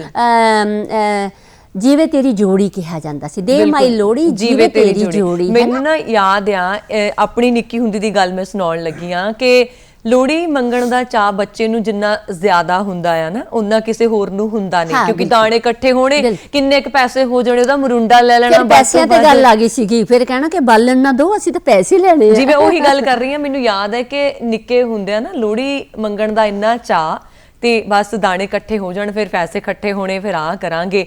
ਇਹ ਕਦੇ ਉਸੇ ਹੀ ਘਰ ਚ ਬਾਰ-ਬਾਰ ਪੂਰਾ ਹਫਤਾ, ਕਿੰਨੇ ਪਿੰਡ ਕਿੱਡਾ ਖੁੰਦਾ ਸੀ ਨਾ, ਅਲੱਗਲੇ ਪਿੰਡਾਂ 'ਚ ਤੁਸੀਂ ਚਲ ਜਾਓਗੇ। ਮੈਨੂੰ ਯਾਦ ਹੈ ਕਿ ਇੱਕ ਦਿਨ ਇੱਕ ਆਂਟੀ ਨੇ ਕਹਿ ਦਿੱਤਾ, ਕੁੜੀਏ ਤੂੰ ਰੋਜ਼ ਹੀ ਝੋਲਾ ਜਾ ਲੈ ਕੇ ਆ ਜਾਂਦੀ। ਫਿਰ ਕਈ ਦਿਨ ਮੰਗਦੇ ਸੀ ਨਾ ਜੀ। ਹਾਂ, ਮੈਂ ਤੁਹਾਨੂੰ ਗੱਲ ਪੂਰੀ ਕਰਦੀ ਨਾ, ਤੇ ਫਿਰ ਮੈਂ ਅਗਲੇ ਦਿਨ ਉਹਨਾਂ ਦੇ ਘਰ ਫੇਰ ਚਲ ਗਈ, ਕਿਉਂਕਿ ਬਜ਼ੁਰਗ ਦਾ ਕਿਹਾ ਵੀ ਬੁਰਾ ਨਹੀਂ ਲੱਗਾ ਤੇ ਲੋਹੜੀ ਮੰਗਣਾ ਹੱਕ ਵੀ ਲੱਗਾ। ਹੁਣ ਸਾਨੂੰ ਲੋਹੜੀ ਮੰਗਦਿਆਂ ਨੂੰ ਵੀ ਸ਼ਰਮ ਆਉਂਦੀ ਹੈ, ਜਿੱਦਾਂ ਤੁਸੀਂ ਕਹਿੰਦੇ ਹੋ ਕਿ ਅੱਗੇ ਅਸੀਂ ਪਾਥੀਆਂ ਬਾਲਣ ਤੱਕ ਮੰਗ ਲੈਂਦੇ ਸੀ, ਫਿਰ ਪੈਸੇ ਮੰਗਣ ਲੱਗੇ ਤੇ ਫਿਰ ਕਹਿਣ ਲੱਗੇ ਚੰਗੇ ਲੱਗਦੇ ਆ। ਬਿਲਕੁਲ ਤੁਸੀਂ ਸਹੀ ਗੱਲ ਕੀਤੀ ਕਿ ਹੱਕ ਲੱਗਦਾ ਸੀ। ਲੋਹੜੀ ਮੰਗਣਾ ਐ ਨਹੀਂ ਸੀ ਲੱਗਦਾ ਕਿ ਮੰਗਤੇ ਬਣ ਗਏ ਆ ਜਾਂ ਖੈਰ ਮੰਗਣ ਗਏ ਆ, ਹੱਕ ਦੇ ਨਾਲ ਮੰਗੀ ਜਾਂਦੀ ਸੀ। ਵਰੁਣ ਜੀ, ਮੈਨੂੰ ਹੋਰ ਨਵੀਂ ਗੱਲ ਯਾਦ ਆ ਗਈ ਜਿਹੜੀ ਮੈਂ ਆਪਣੇ ਦਰਸ਼ਕਾਂ ਦੇ ਨਾਲ ਸਾਂਝੀ ਕਰਨੀ ਚਾਹੁੰਦੇ ਆ। ਲੋਹੜੀ ਦਾ ਵਿਆਹ ਵੀ ਕੀਤਾ ਜਾਂਦਾ ਸੀ ਜੀ। ਕਿਵੇਂ ਕਿ ਜਦੋਂ ਕਬੀਲਾ ਯੁੱਗ ਸੀ ਨਾ, ਇੱਕ ਕਬੀਲੇ ਵਾਲੇ ਦੂਜੇ ਕਬੀਲੇ ਵਾਲਿਆਂ ਦੀ ਬਲਦੀ ਹੋਈ ਲੋਹੜੀ ਦੇ ਵਿੱਚੋਂ ਅੱਗ ਚੁੱਕਣ ਜਾਂਦੇ ਸੀ ਜੀ। ਤਾਂ ਦੂਜੇ ਕਬੀਲੇ ਵਾਲੇ ਜੇ ਅਣਖ ਵਾਲੇ ਹੁੰਦੇ ਤਾਂ ਉਹ ਆਪਣੀ ਲੋਹੜੀ ਦੇ ਵਿੱਚੋਂ ਅੱਗ ਨਹੀਂ ਸੀ ਚੁੱਕਣ ਦਿੰਦੇ ਹੁੰਦੇ ਜੀ। ਜਿਵੇਂ ਕਿਸੇ ਦੀ ਮੰਗ ਨੂੰ ਵਿਆਹ ਲਿਆ ਜਾਵੇ ਹਨਾ, ਤਾਂ ਉਹਦੀ ਅਣਖ ਦਾ ਸਵਾਲ ਹੋ ਜਾਂਦਾ। ਤਾਂ ਇਸ ਤਰ੍ਹਾਂ ਇਹਨੂੰ ਲੋਹੜੀ ਦਾ ਵਿਆਹ ਕਿਹਾ ਜਾਂਦਾ ਸੀ ਕਿ ਦੂਜੇ ਦੀ ਢਾਂਡੀ ਦੇ ਵਿੱਚੋਂ ਬਲਦੀ ਹੋਈ ਅੱਗ ਚੱਕ ਕੇ ਜਾਣਾ, ਇਹ ਨਹੀਂ ਸੀ ਜਾਣ। ਇੱਕ ਹੋਰ ਚੀਜ਼ ਜਿਹੜੀ ਜੁੜਦੀ ਹੈ, ਜਿਹਨੂੰ ਆਪਾਂ ਕਹਿੰਦੇ ਆ ਕਿ ਕਿਵੇਂ ਧੀਆਂ ਤੋਂ ਪੁੱਤਾਂ ਦੇ ਜਨਮ ਦੇ ਨਾਲ ਲੋਹੜੀ ਜੁੜ ਗਈ। ਲੋਹੜੀ ਤੇ ਨਾ ਲੋਹੜੀ ਦੇਵੀ ਦੇ ਅੱਗੇ ਦੁਆ ਕੀਤੀ ਜਾਂਦੀ ਸੀਗੀ ਕਿ ਸੁਖਣਾ ਸੁਖੀ ਜਾਂਦੀ ਸੀ ਕਿ ਪੁੱਤਰ ਦੀ ਦਾਤ ਦੇਵੇ। ਤੇ ਇਹ ਸੁਖਣਾ ਸੁਖਦਿਆਂ ਹੋਇਆਂ ਇਹ ਕਿਹਾ ਜਾਂਦਾ ਸੀ ਕਿ ਲੋਹੜੀ ਦੇਵੀ ਨੂੰ ਅਸੀਂ ਚਰਖਾ ਭੇਟ ਕਰਾਂਗੇ, ਯਾਨੀ ਕਿ ਸਾਨੂੰ ਪੁੱਤਰ ਦੀ ਦਾਤ ਚਾਹੀਦੀ ਹੈ, ਧੀ ਦਾ ਜਨਮ ਨਾ ਹੋਵੇ ਘਰ ਦੇ ਵਿੱਚ। ਤਾਂ ਮੈਨੂੰ ਪਿਛਲੇ ਸਾਲ ਲੋਹੜੀ ਤੇ ਇੱਕ ਸਮਾਗਮ 'ਚ ਗਈ, ਮੈਂ ਇੱਕ ਔਰਤ ਮਿਲੀ, ਮੈਨੂੰ ਕਹਿੰਦੀ ਕਿ ਮੈਡਮ ਤੁਸੀਂ ਲਿਖਦੇ ਹੋ ਤੇ ਤੁਹਾਡੀਆਂ ਇੰਨੀਆਂ ਕਿਤਾਬਾਂ ਨੇ, ਤੇ ਕੀ ਤੁਹਾਨੂੰ ਘਰ ਵਿੱਚ ਤੁਹਾਡੇ ਇਹ ਜਿਹੜਾ ਸੱਭਿਆਚਾਰਕ ਵਿਰਾਸਤ ਵਾਲੀ ਪੂੰਜੀ ਸਮਾਨ ਹੈ ਤੁਸੀਂ ਉਹ ਵੀ ਇਕੱਠਾ ਕਰਦੇ ਹੋ? ਮੈਂ ਕਿਹਾ ਹਾਂ, ਮੈਨੂੰ ਬਹੁਤ ਸ਼ੌਕ ਹੈ। ਕਹਿੰਦੀ ਤੁਹਾਡੇ ਕੋਲੇ ਚਰਖਾ ਹੈਗਾ? ਮੈਂ ਕਿਹਾ ਕੀ ਕਰਨਾ ਤੁਸੀਂ ਜੀ? ਕਹਿੰਦੀ ਮੈਂ ਨਾ ਜਦੋਂ ਮੇਰੇ ਬੇਟਾ ਨਹੀਂ ਸੀ ਹੈਗਾ ਤਾਂ ਮੈਂ ਸੁਖਣਾ ਸੁਖੀ ਸੀ ਲੋਹੜੀ ਦੇਵੀ ਦੇ ਅੱਗੇ ਕਿ ਜੇ ਮੇਰੇ ਘਰੇ ਪੁੱਤਰ ਜੰਮੇ ਤੇ ਮੈਂ ਤੈਨੂੰ ਚਰਖਾ ਭੇਟ ਕਰਾਂਗੀ। ਤਾਂ ਫਿਰ ਮੈਂ ਲੋਹੜੀ ਦਾ ਇਤਿਹਾਸ ਪੜ੍ਹਿਆ ਤਾਂ ਉੱਥੇ ਮੈਨੂੰ ਮਿਲੀ ਇਹ ਰਵਾਇਤ ਕਿ ਜੇ ਪੁੱਤਰ ਸੁਖਣਾ ਪੂਰੀ ਹੋ ਜਾਂਦੀ ਸੀ ਤਾਂ ਪੁੱਤਰ ਦੇ ਜਨਮ ਤੋਂ ਬਾਅਦ ਅਗਲੀ ਲੋਹੜੀ ਤੇ ਚਰਖਾ। ਕਿਤੇ ਇਦਾਂ ਤਾਂ ਨਹੀਂ ਸੀ ਚਰਖਾ ਕਿਰਤ ਦਾ ਸਾਧਨ ਹੁੰਦਾ ਸੀ ਤੇ ਆਪਣੀ ਕਿਰਤ ਹੀ ਭੇਂਟ ਕਰ ਦੇਣੀ? ਕਿਰਤ ਹੀ ਮਤਲਬ ਇਹਨੂੰ ਆਪਾਂ ਜਾਦੂ ਟੂਣਾ ਯੁੱਗ ਦੇ ਨਾਲ ਵੀ ਜੋੜ ਸਕਦੇ ਹਾਂ, ਔਰ ਇਹਨੂੰ ਆਪਾਂ ਕੁਦਰਤ ਦੇ ਪ੍ਰਕਿਰਤੀ ਦੇ ਮਾਨਵੀਕਰਨ ਦੇ ਨਾਲ ਵੀ ਜੋੜ ਸਕਦੇ ਹਾਂ। ਔਰ ਹਰ ਜੜ ਤੇ ਚੇਤਨ ਵਸਤੂ ਦੇ ਵਿੱਚ ਜਿਹੜੇ ਸਾਡੇ ਆਦਮ ਲੋਕ ਸੀਗੇ ਉਹ ਇਹ ਤਸੱਵਰ ਕਰਦੇ ਸੀ ਕਿ ਉਹਨਾਂ 'ਚ ਵੀ ਸਾਡੇ ਵਾਂਗ ਜਿੰਦ ਜਾਨ ਹੈ। ਤਾਂ ਉਹ ਇਹਦੇ ਨਾਲ ਵੀ ਜੁੜਦਾ ਸੀ ਕਿ ਔਰਤ ਚਰਖਾ ਕੱਤਦੀ ਸੀਗੀ ਕਿ ਨਹੀਂ, ਚਰਖਾ ਤਾਂ ਅਸੀਂ ਅਗਰ ਨੂੰ ਭੇਟ ਕਰਤਾ ਤੇ ਔਰਤ ਨਾ ਆਵੇ ਘਰ ਦੇ ਵਿੱਚ, ਪੁੱਤਰ ਜਨਮੇ। ਤਾਂ ਮੈਨੂੰ ਕਹਿੰਦੀ ਮੈਡਮ ਮੈਂ ਨਾ ਆਪਣੀ ਉਹ ਸੁਖਣਾ ਪੂਰੀ ਨਹੀਂ ਕਰ ਸਕੀ ਤੇ ਹੁਣ ਮੈਂ ਕਿਉਂਕਿ ਮੇਰੇ ਪੁੱਤਰ ਦਾ ਵਿਆਹ ਹੋਣ ਵਾਲਾ ਹੈ ਤੇ ਮੈਂ 7 ਚਰਖੇ ਭੇਂਟ ਕਰਨਾ ਚਾਹੁੰਦੀ ਹਾਂ। ਤਾਂ ਇਸ ਕਰਕੇ ਮੈਨੂੰ ਜਿਹੜਾ ਵੀ ਕੋਈ ਪਰਿਵਾਰ ਮਿਲਦਾ ਮੈਂ ਉਹਨੂੰ ਪੁੱਛਦੀ ਹਾਂ ਕਿ ਕੀ ਤੁਹਾਡੇ ਕੋਲ ਕੋਈ ਛੋਟਾ ਚਰਖਾ ਹੈਗਾ? ਓਹੋ, ਤਾਂ ਤੁਸੀਂ ਦੇਖੋ ਕਿ ਤਰਾਸਦੀ ਆ ਸਮਾਜ ਦੀ। ਬਿਲਕੁਲ। ਔਰ ਅੱਜ ਦੀ ਤਰੀਕ ਦੇ ਵਿੱਚ ਵੀ ਨਾ ਵਿਸ਼ਵਾਸਾਂ ਤੇ ਮਤਲਬ ਕੀ ਕਹਿੰਦੇ ਨਾ ਵਹਿਮ ਜਿਹੜੇ ਹੌਲੀ ਹੌਲੀ ਵਿਸ਼ਵਾਸਾਂ ਦਾ ਰੂਪ ਲੈਂਦੇ, ਉਹਨਾਂ ਦੇ ਲਈ ਤਾਂ ਇਹ ਵਿਸ਼ਵਾਸ ਹੀ ਆ ਜਿਹੜੇ ਸਾਡੇ ਦੇ ਲਈ ਵਹਿਮ ਆ ਹਨਾ। ਹੁਣ ਇੱਕ ਵਿਸ਼ਵਾਸ ਇਹ ਬਣਿਆ ਕਹਿੰਦੇ ਅੱਗੇ ਨਾ ਧੀ ਦੀ ਡੋਲੀ ਘਰੋਂ ਤੋਰਦੇ ਹੁੰਦੇ ਸੀ, ਜਦੋਂ ਘਰੋਂ ਤੁਰਨੀ ਤੇ ਘਰ 'ਚ ਬਰਕਤਾਂ ਪੈਣੀਆਂ। ਹੌਲੀ ਹੌਲੀ ਧੀ ਦੀ ਡੋਲੀ ਦੀ ਜਗ੍ਹਾ ਪੈਲਸਾਂ ਨੇ ਲੈ ਲਈ, ਫਿਰ ਧੀ ਤੇ ਮੁੰਡੇ ਦੇ ਵਿਆਹ ਦੇ ਫੰਕਸ਼ਨ ਜਿਹੜੇ ਆ ਉਹ ਪੈਲਸਾਂ ਦੇ ਵਿੱਚ ਹੋਣ ਲੱਗੇ। ਲੋਹੜੀਆਂ ਵੀ ਹੁਣ ਪੈਲੇਸਿਸ ਦੇ ਵਿੱਚ ਪੈਣੀਆਂ ਸ਼ੁਰੂ ਹੋ ਗਈਆਂ। ਘਰਾਂ ਦੇ ਸ਼ਗਨ ਮੁੱਕ ਗਏ ਜਾਂ ਅਸੀਂ ਇੰਨੇ ਬਿਜ਼ੀ ਹੋ ਗਏ ਕਿ ਸਾਡੇ ਕੋਲੇ ਤਿਉਹਾਰ ਕੇਵਲ ਇੱਕ ਸਟੇਟਸ ਪਾਉਣ ਦੇ ਲਈ ਰਹਿ ਗਏ? ਵਰੁਣ ਜੀ, ਇਹਦੇ ਲਈ ਵੀ ਮੈਂ ਤੁਹਾਨੂੰ ਇਹ, ਜਿਵੇਂ ਆਪਾਂ ਪਹਿਲਾਂ ਮਾਝਾ, ਮਾਲਵਾ, ਦੁਆਬਾ ਗੱਲ ਕਰ ਰਹੇ ਹਾਂ ਨਾ, ਤਾਂ ਇਹ ਵੀ ਮੈਂ ਖੁਸ਼ੀ ਦੇ ਨਾਲ ਗੱਲ ਸਾਂਝੀ ਕਰਦੀ ਹਾਂ ਕਿ ਦੁਆਬੇ ਦੇ ਵਿੱਚ ਸਭ ਤੋਂ ਪਹਿਲਾਂ ਪੈਲੇਸ ਕਲਚਰ ਵਾਲਾ ਹੈ ਨਾ, ਉੱਧਰ ਨੂੰ ਲੋਕ ਜੁੜੇ, ਇੱਧਰੋਂ ਹੀ ਲੋਕ ਪਰਦੇਸੀ ਬਣਨ ਲੱਗੇ ਜ਼ਿਆਦਾ। ਸਾਡੇ ਮਾਲਵੇ ਵਾਲੇ ਹਜੇ ਇੰਨਾ ਜ਼ਿਆਦਾ ਉਹ ਨਹੀਂ ਹੋਏ। ਉਧਰ ਹਜੇ ਪੈਲਸਾਂ ਦੇ ਵਿੱਚ ਉਵੇਂ ਨਹੀਂ ਮਨਾਈ ਜਾਂਦੀ ਜਿਵੇਂ ਦੁਆਬੇ 'ਚ ਮਨਾਈ ਜਾਂਦੀ ਹੈ। ਤਾਂ ਮੈਨੂੰ ਲੱਗਦਾ ਹੈ ਕਿ ਇਹ ਜਿਹੜਾ ਤਿਉਹਾਰ ਹੁੰਦੇ ਨੇ ਨਾ, ਇਹ ਪਿਛਲੇ ਸਾਰੇ ਜਿਹੜੇ ਸਾਡੇ ਗੁੱਸੇ ਹੁੰਦੇ ਹੈ, ਗਿਲੇ ਹੁੰਦੇ ਹੈ, ਰੋਸੇ ਹੁੰਦੇ ਹੈ, ਇਹ ਉਹਨਾਂ ਨੂੰ ਖਤਮ ਕਰਕੇ ਦੁਬਾਰਾ ਇਕੱਠੇ ਹੋਣਾ ਪਰਿਵਾਰ ਦਾ, ਦੁਬਾਰਾ ਪਰਿਵਾਰਾਂ ਨੂੰ ਜੋੜਨਾ, ਪੂਰੇ ਸਮੁਦਾਇ ਨੂੰ ਜੋੜਨਾ, ਉਹਦੇ ਵਾਸਤੇ ਹੁੰਦੇ ਹੈ। ਤੇ ਜੇ ਅਸੀਂ ਘਰ ਪਰਿਵਾਰ ਇਕੱਠਾ ਹੋ ਕੇ ਮਨਾਵਾਂਗੇ ਤਾਂ ਤਿਉਹਾਰ ਦੀ ਜਿਹੜੀ ਖੁਸ਼ੀ ਹੈ, ਜਿਹੜਾ ਜਸ਼ਨ ਹੈ, ਉਹ ਦੁੱਗਣਾ ਹੋ ਜਾਏਗਾ, ਉਹ ਚੌਗਣਾ ਹੋ ਜਾਏਗਾ। ਤਾਂ ਸਾਨੂੰ ਕਿਸੇ ਨਾ ਕਿਸੇ ਤਰ੍ਹਾਂ ਆਪਣੇ ਭੈਣ ਭਰਾਵਾਂ, ਘਰ ਪਰਿਵਾਰ, ਆਪਣੇ ਦੋਸਤਾਂ ਮਿੱਤਰਾਂ, ਕਿਉਂਕਿ ਅਸੀਂ ਦੋਸਤਾਂ ਮਿੱਤਰਾਂ ਦੀ ਖੁਸ਼ੀ ਵਿੱਚ ਵੀ ਸ਼ਾਮਲ ਹੁੰਨੇ ਆ, ਸ਼ਰੀਕ ਹੁੰਨੇ ਆ। ਔਰ ਜਿਹੜੀਆਂ ਸਾਡੀਆਂ ਧੀਆਂ ਦੇ ਵਿਆਹ ਹੋ ਗਏ ਹੁੰਦੇ ਆ, ਜਾਂ ਆਪਾਂ ਆਂਢ ਗੁਆਂਢ ਦੇ ਵਿੱਚ ਵੀ ਆ ਜਿਹੜਾ ਲੋਹੜੀ ਵੰਡਦੇ ਆ, ਹੈ ਨਾ, ਇਹਦਾ ਦਾਨ ਨਾਲ ਵੀ ਸੰਬੰਧ ਹੈ, ਲੋਹੜੀ ਦਾ ਇਸ਼ਨਾਨ ਨਾਲ ਵੀ ਸੰਬੰਧ ਹੈ। ਜਦੋਂ ਆਪਾਂ ਮਕਰ ਸੰਕ੍ਰਾਂਤੀ ਦੇ ਨਾਲ ਜੋੜ ਦਿੰਨੇ ਆ, ਮਾਘੀ ਦੇ ਤਿਉਹਾਰ ਦੇ ਨਾਲ ਜੋੜ ਦਿੰਨੇ ਆ, ਔਰ ਲੋਹੜੀ ਦਾ ਦੋ ਖੱਖਿਆਂ ਦੇ ਨਾਲ ਬੜਾ ਨੇੜੇ ਦਾ ਸੰਬੰਧ ਹੈ, ਖਿਚੜੀ ਦੇ ਨਾਲ ਹੈ ਔਰ ਖੀਰ ਦੇ ਨਾਲ, ਕਿਉਂਕਿ ਪੋਹ ਦੀ ਰਾਤ, ਆਖਰੀ ਰਾਤ ਹੈ ਜਿਹੜੀ ਲੋਹੜੀ ਮਨਾਈ ਜਾਂਦੀ ਹੈ। ਔਰ ਅਗਲੇ ਦਿਨ ਮਾਘ ਦਾ ਮਹੀਨਾ, ਪੋਹ ਦੀ ਮਾਘ ਖਾਧੀ ਤਾਂ ਬਾਜਰੇ ਦੀ ਜਿਹੜੀ ਖਿਚੜੀ ਹੈ ਉਹ ਬਣਾਈ ਜਾਂਦੀ ਸੀਗੀ, ਹੈ ਨਾ। ਇਸ ਕਰਕੇ ਪੋਹ, ਔਰ ਤੁਸੀਂ ਦੇਖੋ ਕਿ ਲੋਹੜੀ ਤੇ ਜੇ ਆਪਾਂ ਹਰ ਉਤਸਵ ਦੇ ਨਾਲ ਜੁੜਿਆ ਹੋਇਆ ਕੋਈ ਵਿਸ਼ੇਸ਼ ਪਕਵਾਨ ਹੁੰਦੇ ਹੈ, ਖਾਦ ਵਸਤਾਂ ਹੁੰਦੀਆਂ ਨੇ, ਖਾਦ ਖੁਰਾਕ ਹੁੰਦੀ ਹੈ। ਜਿਵੇਂ ਸੌਣ ਭਾਦੋ 'ਚ ਆਪਾਂ ਖੀਰ ਪੂੜੇ ਦੀ ਗੱਲ ਕਰਦੇ ਹਾਂ, ਮਾਲ ਪੂੜਿਆਂ ਦੀ ਗੱਲ ਕਰਦੇ ਹਾਂ, ਤਾਂ ਜਦੋਂ ਆਪਾਂ ਲੋਹੜੀ ਦੀ ਗੱਲ ਕਰਦੇ ਹਾਂ ਤਾਂ ਇਹਦਾ ਉਤਸਵੀ ਭੋਜਨ ਜਿਹੜਾ ਕੀ ਹੈ, ਤਿਲ ਤੇ ਗੁੜ ਤੋਂ ਬਣੀਆਂ ਹੋਈਆਂ ਮਠਿਆਈਆਂ ਹੋ ਗਈਆਂ। ਤੁਸੀਂ ਦੇਖੋ ਕਿ ਘਰ ਵਿੱਚ, ਪਰਿਵਾਰ 'ਚ, ਰਜਾਈਆਂ ਦੇ ਵਿੱਚੋਂ ਨਿਕਲਣ ਨੂੰ ਕਿਸੇ ਦਾ ਜੀਅ ਨਹੀਂ ਕਰਦਾ, ਪਰ ਇਹ ਸਾਡੀਆਂ ਮਾਵਾਂ, ਦਾਦੀਆਂ, ਨਾਨੀਆਂ, ਮੈਂ ਕਹਿੰਦੀ ਹਾਂ ਧੰਨ ਹੁੰਦੀਆਂ ਨੇ ਕਿ ਜਿਹੜੀਆਂ ਕਦੇ ਗਜਰੇਲਾ ਬਣਾ ਰਹੀਆਂ ਨੇ ਪਰਿਵਾਰ ਲਈ, ਕਦੇ ਗੁੜ ਕਾੜ ਰਹੀਆਂ ਨੇ, ਉਹ ਖੋਆ ਬਣਾਉਂਦੀਆਂ ਨੇ ਖੋਏ ਤੋਂ, ਕਦੇ ਭੁੱਗਾ ਬਣਾ ਰਹੀਆਂ ਨੇ ਤਿਲ ਤੋਂ, ਫਿਰ ਜਿਹੜਾ ਆਪਾਂ ਕਹਿ ਦਈਏ ਕਿ ਮੂੰਗਫਲੀ, ਰੇਵੜੀ, ਗੱਚਕ, ਔਰ ਰਾਤ ਨੂੰ ਲੋਹੜੀ ਨੂੰ ਸਾਗ ਤੇ ਮੱਕੀ ਦੀ ਰੋਟੀ ਖਾਣੀ ਹੈ। ਹੁਣ ਇਹ ਸਾਰੀਆਂ ਚੀਜ਼ਾਂ ਕੀ ਨੇ, ਇਹ ਸਰੀਰ ਦੀ ਤੰਦਰੁਸਤੀ ਦੇਣ ਵਾਲੀਆਂ ਨੇ, ਤਾਕਤ ਦੇ ਨਾਲ। ਜਿਵੇਂ ਆਪਾਂ ਪਹਿਲਾਂ ਲੋਹੀ ਦੇ ਨਾਲ ਜੋੜਿਆ ਕਿ ਸਰੀਰ ਨੂੰ ਵੀ ਰਿਸ਼ਟ ਪੁਸ਼ਟ ਕਰਨਾ, ਤਨ ਨੂੰ ਵੀ ਤੇ ਮਨ ਨੂੰ ਵੀ, ਕੱਲਾ ਰਿਸ਼ਟ ਪੁਸ਼ਟ ਨਹੀਂ ਕਰਨਾ, ਉਹਨੂੰ ਪਾਕ ਪਵਿੱਤਰ ਵੀ ਕਰਨਾ ਹੈ। ਤਾਂ ਜਦੋਂ ਰਾਤ ਨੂੰ ਇੰਨੀਆਂ ਭਾਰੀਆਂ ਚੀਜ਼ਾਂ ਖਾਈਆਂ ਨੇ ਤਾਂ ਪੰਜਾਬੀ ਇੰਨੇ ਸੁਚੇਤ ਸੀ ਸਿਹਤ ਦੇ ਪੱਖ ਤੋਂ ਕਿ ਅਗਲੇ ਦਿਨ ਭਾਈ ਅਸੀਂ ਹੌਲਾ ਅਨਾਜ ਖਾਣਾ, ਹੌਲਾ ਅੰਨ ਖਾਣਾ। ਇਸ ਕਰਕੇ ਖਿਚੜੀ ਬਣਾਈ ਜਾਂਦੀ ਸੀਗੀ ਕਿ ਸਾਡਾ ਸਰੀਰ ਬਿਮਾਰੀਆਂ ਦੇ ਸੰਕਰਮਣ ਤੋਂ ਬਚ ਸਕੇ ਤੇ ਅਸੀਂ ਤੰਦਰੁਸਤ ਰਹੀਏ। ਔਰ ਇਸੇ ਤਰ੍ਹਾਂ ਅਸੀਂ ਲੋਹੜੀ ਤੇ ਮਾਘੀ ਨੂੰ ਜੋੜ, ਕਿਉਂਕਿ ਪੰਜਾਬ ਦੇ ਵਿੱਚ, ਮੈਂ ਨਾ ਤੁਹਾਡੀ ਗੱਲ ਰੋਕ ਰਹੀ ਹਾਂ ਕਿਉਂਕਿ ਮੈਨੂੰ ਯਾਦ ਆ ਗਿਆ ਕਿ ਘਰਾਂ ਦੇ ਵਿੱਚ ਸ਼ੁਰੂ ਤੋਂ ਅਸੀਂ ਸਾਗ ਰਿੱਝਦਾ ਦੇਖਿਆ, ਖੀਰ ਰਿੱਝਦੀ ਦੇਖੀ, ਸ਼ਾਇਦ ਤਿਲ ਤੇ ਰਿਓੜੀਆਂ ਦੀ ਜਿਹੜੀ ਤਸੀਰ ਆ ਉਹ ਗਰਮ ਹੁੰਦੀ, ਖਿਚੜੀ ਦੀ ਠੰਡੀ ਹੁੰਦੀ ਆ, ਅਗਲੇ ਦਿਨ ਹਨਾ ਤਸੀਰ ਹੁੰਦੀ ਹੈ।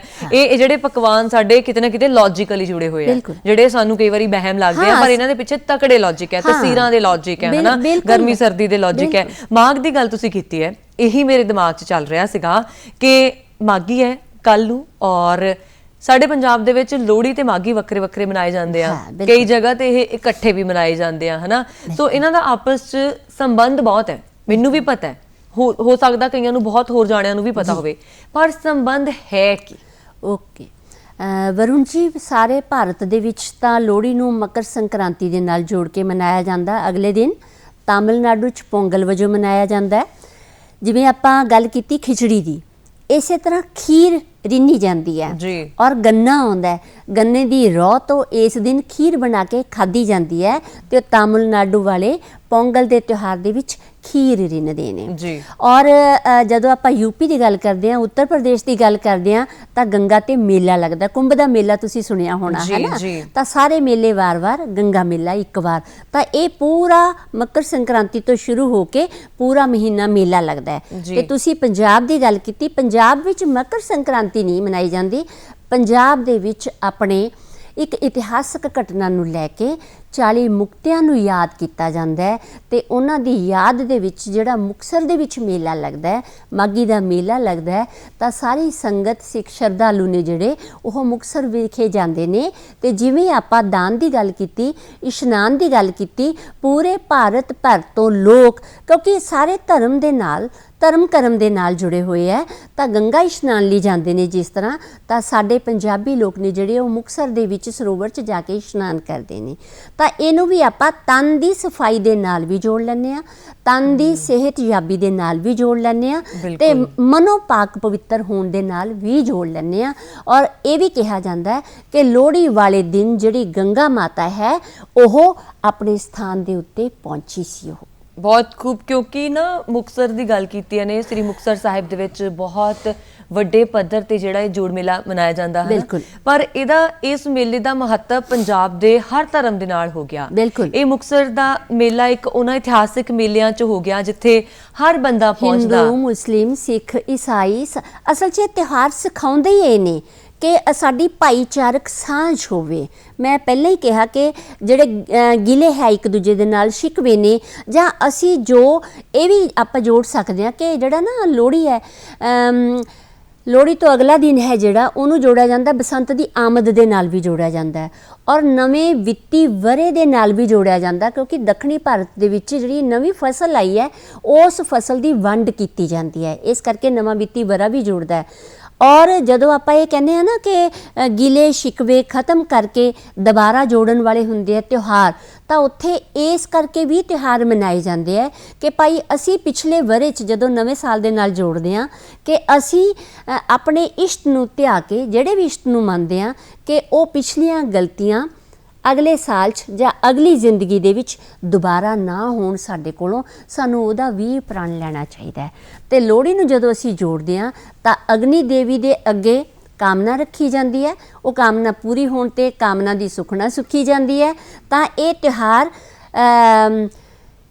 ਲੋਹੜੀ ਦੇਵੀ, ਅਗਨੀ ਦੇਵੀ ਅਤੇ ਸੂਰਜ ਦੇਵ ਦੋਨਾਂ ਦੇ ਸੁਮੇਲ ਨਾਲ ਜੁੜਿਆ ਹੋਇਆ ਤਿਉਹਾਰ ਹੈ ਅਤੇ ਸ਼ਹੀਦਾਂ ਨੂੰ ਯਾਦ ਕਰਨ ਵਾਲਾ ਇਹ ਤਿਉਹਾਰ ਹੈ। ਔਰ ਵੱਡੀ ਗੱਲ ਕਿ ਸਰਦੀ ਦੇ ਖਾਤਮੇ ਦਾ, ਕਿਉਂਕਿ ਸਰਦੀ ਦੇ ਮੱਧ 'ਚ ਆਉਂਦੀ ਹੈ ਲੋਹੜੀ, ਤਾਂ ਇਸ ਤੋਂ ਬਾਅਦ ਸਰਦੀ ਨੇ ਘਟਣਾ ਹੈ, ਸੂਰਜ ਨੇ ਸਾਡੇ ਵਾਲੇ ਪਾਸੇ ਆਉਣਾ ਹੈ, ਸਾਡੇ ਦਿਨ ਲੰਬੇ ਹੋਣੇ ਹੈ, ਅਤੇ ਉਹ ਜਸ਼ਨ ਮਨਾਇਆ ਜਾਂਦਾ ਹੈ ਕਿ ਅਸੀਂ ਦੁਬਾਰਾ ਫਿਰ ਕਿਰਤ ਕਰਾਂਗੇ, ਕਰਮ ਕਰਾਂਗੇ ਅਤੇ ਵੰਡ ਕੇ ਛਕਾਂਗੇ।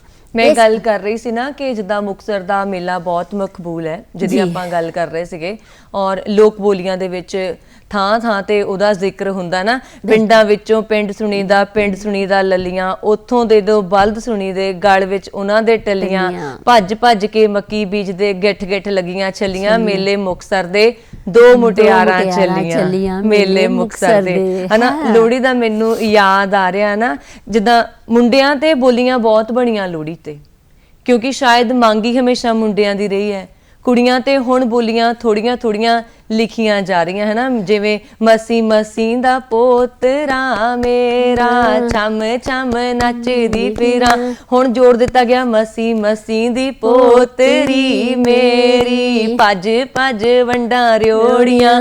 ਸੋ ਮੁੰਡਿਆਂ ਦੀ ਲੋਹੜੀ ਤੋਂ ਬਾਅਦ ਲੜਕੀਆਂ ਦੀ ਲੋਹੜੀ ਹੋਣ ਲੱਗੀ। ਤੁਸੀਂ ਮਕਰ ਸੰਕ੍ਰਾਂਤੀ ਦੇ ਨਾਲ ਇਸ ਨੂੰ ਜੋੜ ਦਿੱਤਾ। ਮੀਂਹ ਦਾ ਵੀ ਤੁਸੀਂ ਸੰਬੰਧ ਦੱਸਿਆ ਕਿ ਕਿੰਨਾ ਗੂੜਾ ਸੰਬੰਧ ਲੋਹੜੀ ਦਾ ਮੀਂਹ ਦੇ ਨਾਲ ਹੋ ਜਾਂਦਾ ਹੈ।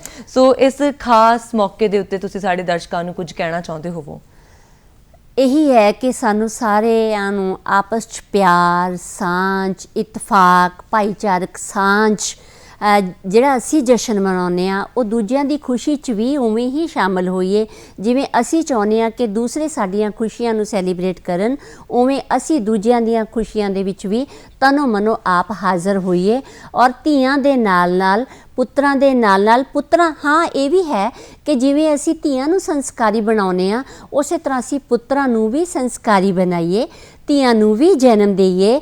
ਉਹ ਤਾਂ ਕਿ ਸਾਡੀਆਂ, ਜਿਵੇਂ ਆਪਾਂ ਉਧਾਲਿਆਂ ਦੀ ਗੱਲ ਕੀਤੀ, ਔਰ ਧੱਕੇ ਦੇ ਨਾਲ ਢਿੰਗੋ ਜੋਰੀ ਧੀਆਂ ਨੂੰ ਚੱਕ ਕੇ ਲੈ ਜਾਂਦੇ ਸੀ, ਤਾਂ ਦੁੱਲੇ ਨੇ ਜੋ ਕੀਤਾ ਸਾਡੀ ਨੌਜਵਾਨ ਪੀੜ੍ਹੀ ਨੂੰ ਅੱਜ ਜਦੋਂ ਅਜੇ ਵੀ ਉਹ ਕੁਕਰਮ ਦੁਸ਼ਕਰਮ ਚੱਲ ਰਹੇ ਨੇ ਸਮਾਜ ਵਿੱਚ, ਧੀਆਂ ਦੇ ਗੈਂਗ ਰੇਪ ਹੋ ਰਹੇ ਨੇ, ਤਾਂ ਸਾਡੇ ਜਿਹੜੇ ਉਹ ਨਾਇਕ ਨੇ ਨਾ ਪਿਛਲੇ, ਉਹਨਾਂ ਨਾਇਕਾਂ ਨੂੰ ਸਿਰਫ ਯਾਦ ਹੀ ਨਹੀਂ ਕਰਨਾ, ਉਹਨਾਂ ਦਾ ਜਿਹੜਾ ਆਚਰਣ ਹੈ, ਜਿਹੜਾ ਉਹਨਾਂ ਦਾ ਵਿਹਾਰ ਹੈ, ਜਿਹੜਾ ਉਹਨਾਂ ਦੇ ਕਰਮ ਨੇ ਜ਼ਿੰਦਗੀ ਦੇ, ਉਹ ਕਰਮ ਸਾਡੀ ਨੌਜਵਾਨ ਪੀੜ੍ਹੀ ਦਾ, ਦੇ ਕਰੈਕਟਰ ਦਾ, ਦੇ ਆਚਰਣ ਦਾ ਵੀ ਹਿੱਸਾ ਬਣਨ, ਤਾਂ ਕਿ ਸਾਡੇ ਜਿਹੜੇ ਲੋਕ ਨੇ ਉਹ ਧੀਆਂ ਨੂੰ ਜਨਮ ਦੇਣ ਤੋਂ ਡਰਨ ਨਾ। ਬਿਲਕੁਲ, ਅਸੀਂ ਧੀਆਂ ਨੂੰ ਜਨਮ ਦੇਈਏ ਤੇ ਪੁੱਤਰਾਂ ਨੂੰ ਵੀ ਉਹ ਸੰਸਕਾਰ ਦਈਏ, ਤੇ ਤਾਂ ਕਿ ਉਹ ਆਪਣੀਆਂ ਭੈਣਾਂ ਵਾਂਗ, ਆਪਣੀਆਂ ਮਾਵਾਂ ਵਾਂਗ, ਆਪਣੀਆਂ ਦਾਦੀਆਂ ਨਾਨੀਆਂ ਵਾਂਗ ਦੂਜਿਆਂ ਦੀਆਂ ਧੀਆਂ ਭੈਣਾਂ ਨੂੰ ਵੀ ਉਵੇਂ ਮਾਣ ਸਤਿਕਾਰ ਦੇਣ, ਤੇ ਦੋਨੋਂ ਸਮਾਜ ਦੇ ਵਿੱਚ ਪੂਰਕ ਹੋ ਕੇ ਚੱਲਣ। ਉਹੀ ਅਸਲੀ ਲੋਹੜੀ ਨੂੰ ਮਨਾਉਣਾ ਹੋਏਗਾ। ਕਹਿੰਦੇ ਕੋਠੇ ਤੇ ਪਰਨਾਲਾ, ਕੋਠੇ ਤੇ ਪਰਨਾਲਾ, ਮਾਏ ਦੇ ਦੇ ਲੋਹੜੀ, ਸਾਨੂੰ ਲੱਗਦਾ ਪਾਲਾ। ਸੋ ਬਹੁਤ ਸਾਰੇ ਬੱਚੇ ਅੱਜ ਤੁਹਾਡੇ ਦਰਾਂ ਦੇ ਉੱਤੇ ਆਉਣਗੇ, ਕਈ ਦਿਨਾਂ ਤੋਂ ਆ ਵੀ ਰਹੇ ਹੋਣਗੇ, ਔਰ ਉਹਨਾਂ ਨੂੰ ਪਾਲਾ ਨਾ ਲੱਗੇ, ਇਸ ਲਈ ਨਾ ਆਪਾਂ ਤਾਂ ਇਦਾਂ ਕਰੀਦਾ ਹੁੰਦਾ, ਲੋਹਾਂਡਾ ਰੱਖ ਰਹੀਦਾ ਪਹਿਲਾਂ ਹੀ, ਜਿਹੜਾ ਆਉਂਦਾ ਦਾਣੇ ਪਾਈ ਜਾਓ। ਫਿਲਹਾਲ ਹੁਣ ਤਾਂ ਸ਼ਹਿਰਾਂ ਦੇ ਵਿੱਚ ਤਰਸ ਵੀ ਜਾਈਦਾ ਕਿ ਕੋਈ ਲੋਹੜੀ ਨਹੀਂ ਮੰਗਣ ਆਉਂਦਾ, ਪਰ ਲੋਹੜੀ ਮੰਗੀ ਜਾਵੇ, ਵੰਡੀ ਜਾਵੇ, ਸ਼ਗਨਾਂ ਦੇ ਨਾਲ ਦਿਲ ਆਉਂਦਾ ਹੈ, ਮੁਹੱਬਤ ਦੇ ਨਾਲ ਇਸ ਦਿਨ ਨੂੰ ਮਨਾਈਏ। ਤੁਸੀਂ ਪ੍ਰੋਗਰਾਮ 'ਚ ਆਏ, ਤੁਹਾਡਾ ਬਹੁਤ ਬਹੁਤ ਸ਼ੁਕਰੀਆ। ਪਿਆਰੇ ਦਰਸ਼ਕੋ, ਤੁਹਾਡਾ ਵੀ ਧੰਨਵਾਦ। ਦੂਰਦਰਸ਼ਨ ਦਾ ਵੀ ਬਹੁਤ ਬਹੁਤ ਸ਼ੁਕਰੀਆ, ਜਿਨ੍ਹਾਂ ਨੇ ਤੁਹਾਡੇ ਰੂਬਰੂ ਹੋਣ ਦਾ ਮੈਨੂੰ ਮੌਕਾ ਦਿੱਤਾ। ਧੰਨਵਾਦ। ਲੋਹੜੀ ਦੀਆਂ ਰੌਣਕਾਂ ਲਗਾਈਏ ਮਿੱਤਰੋ, ਆਓ ਲੋਹੜੀ ਦੀਆਂ